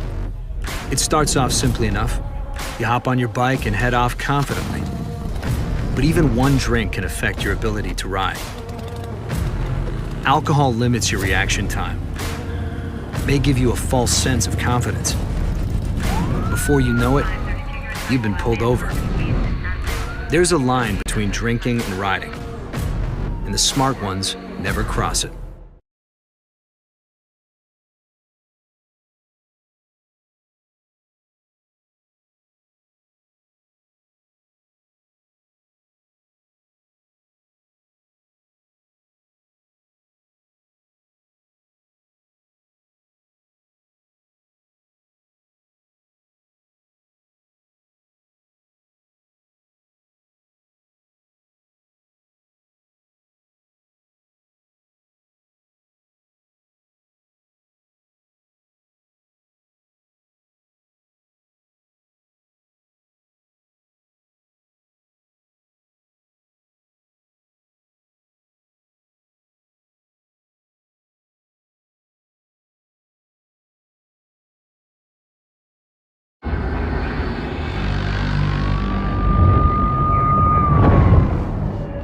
You knew the risks when you decided to drive drunk. There could be a crash,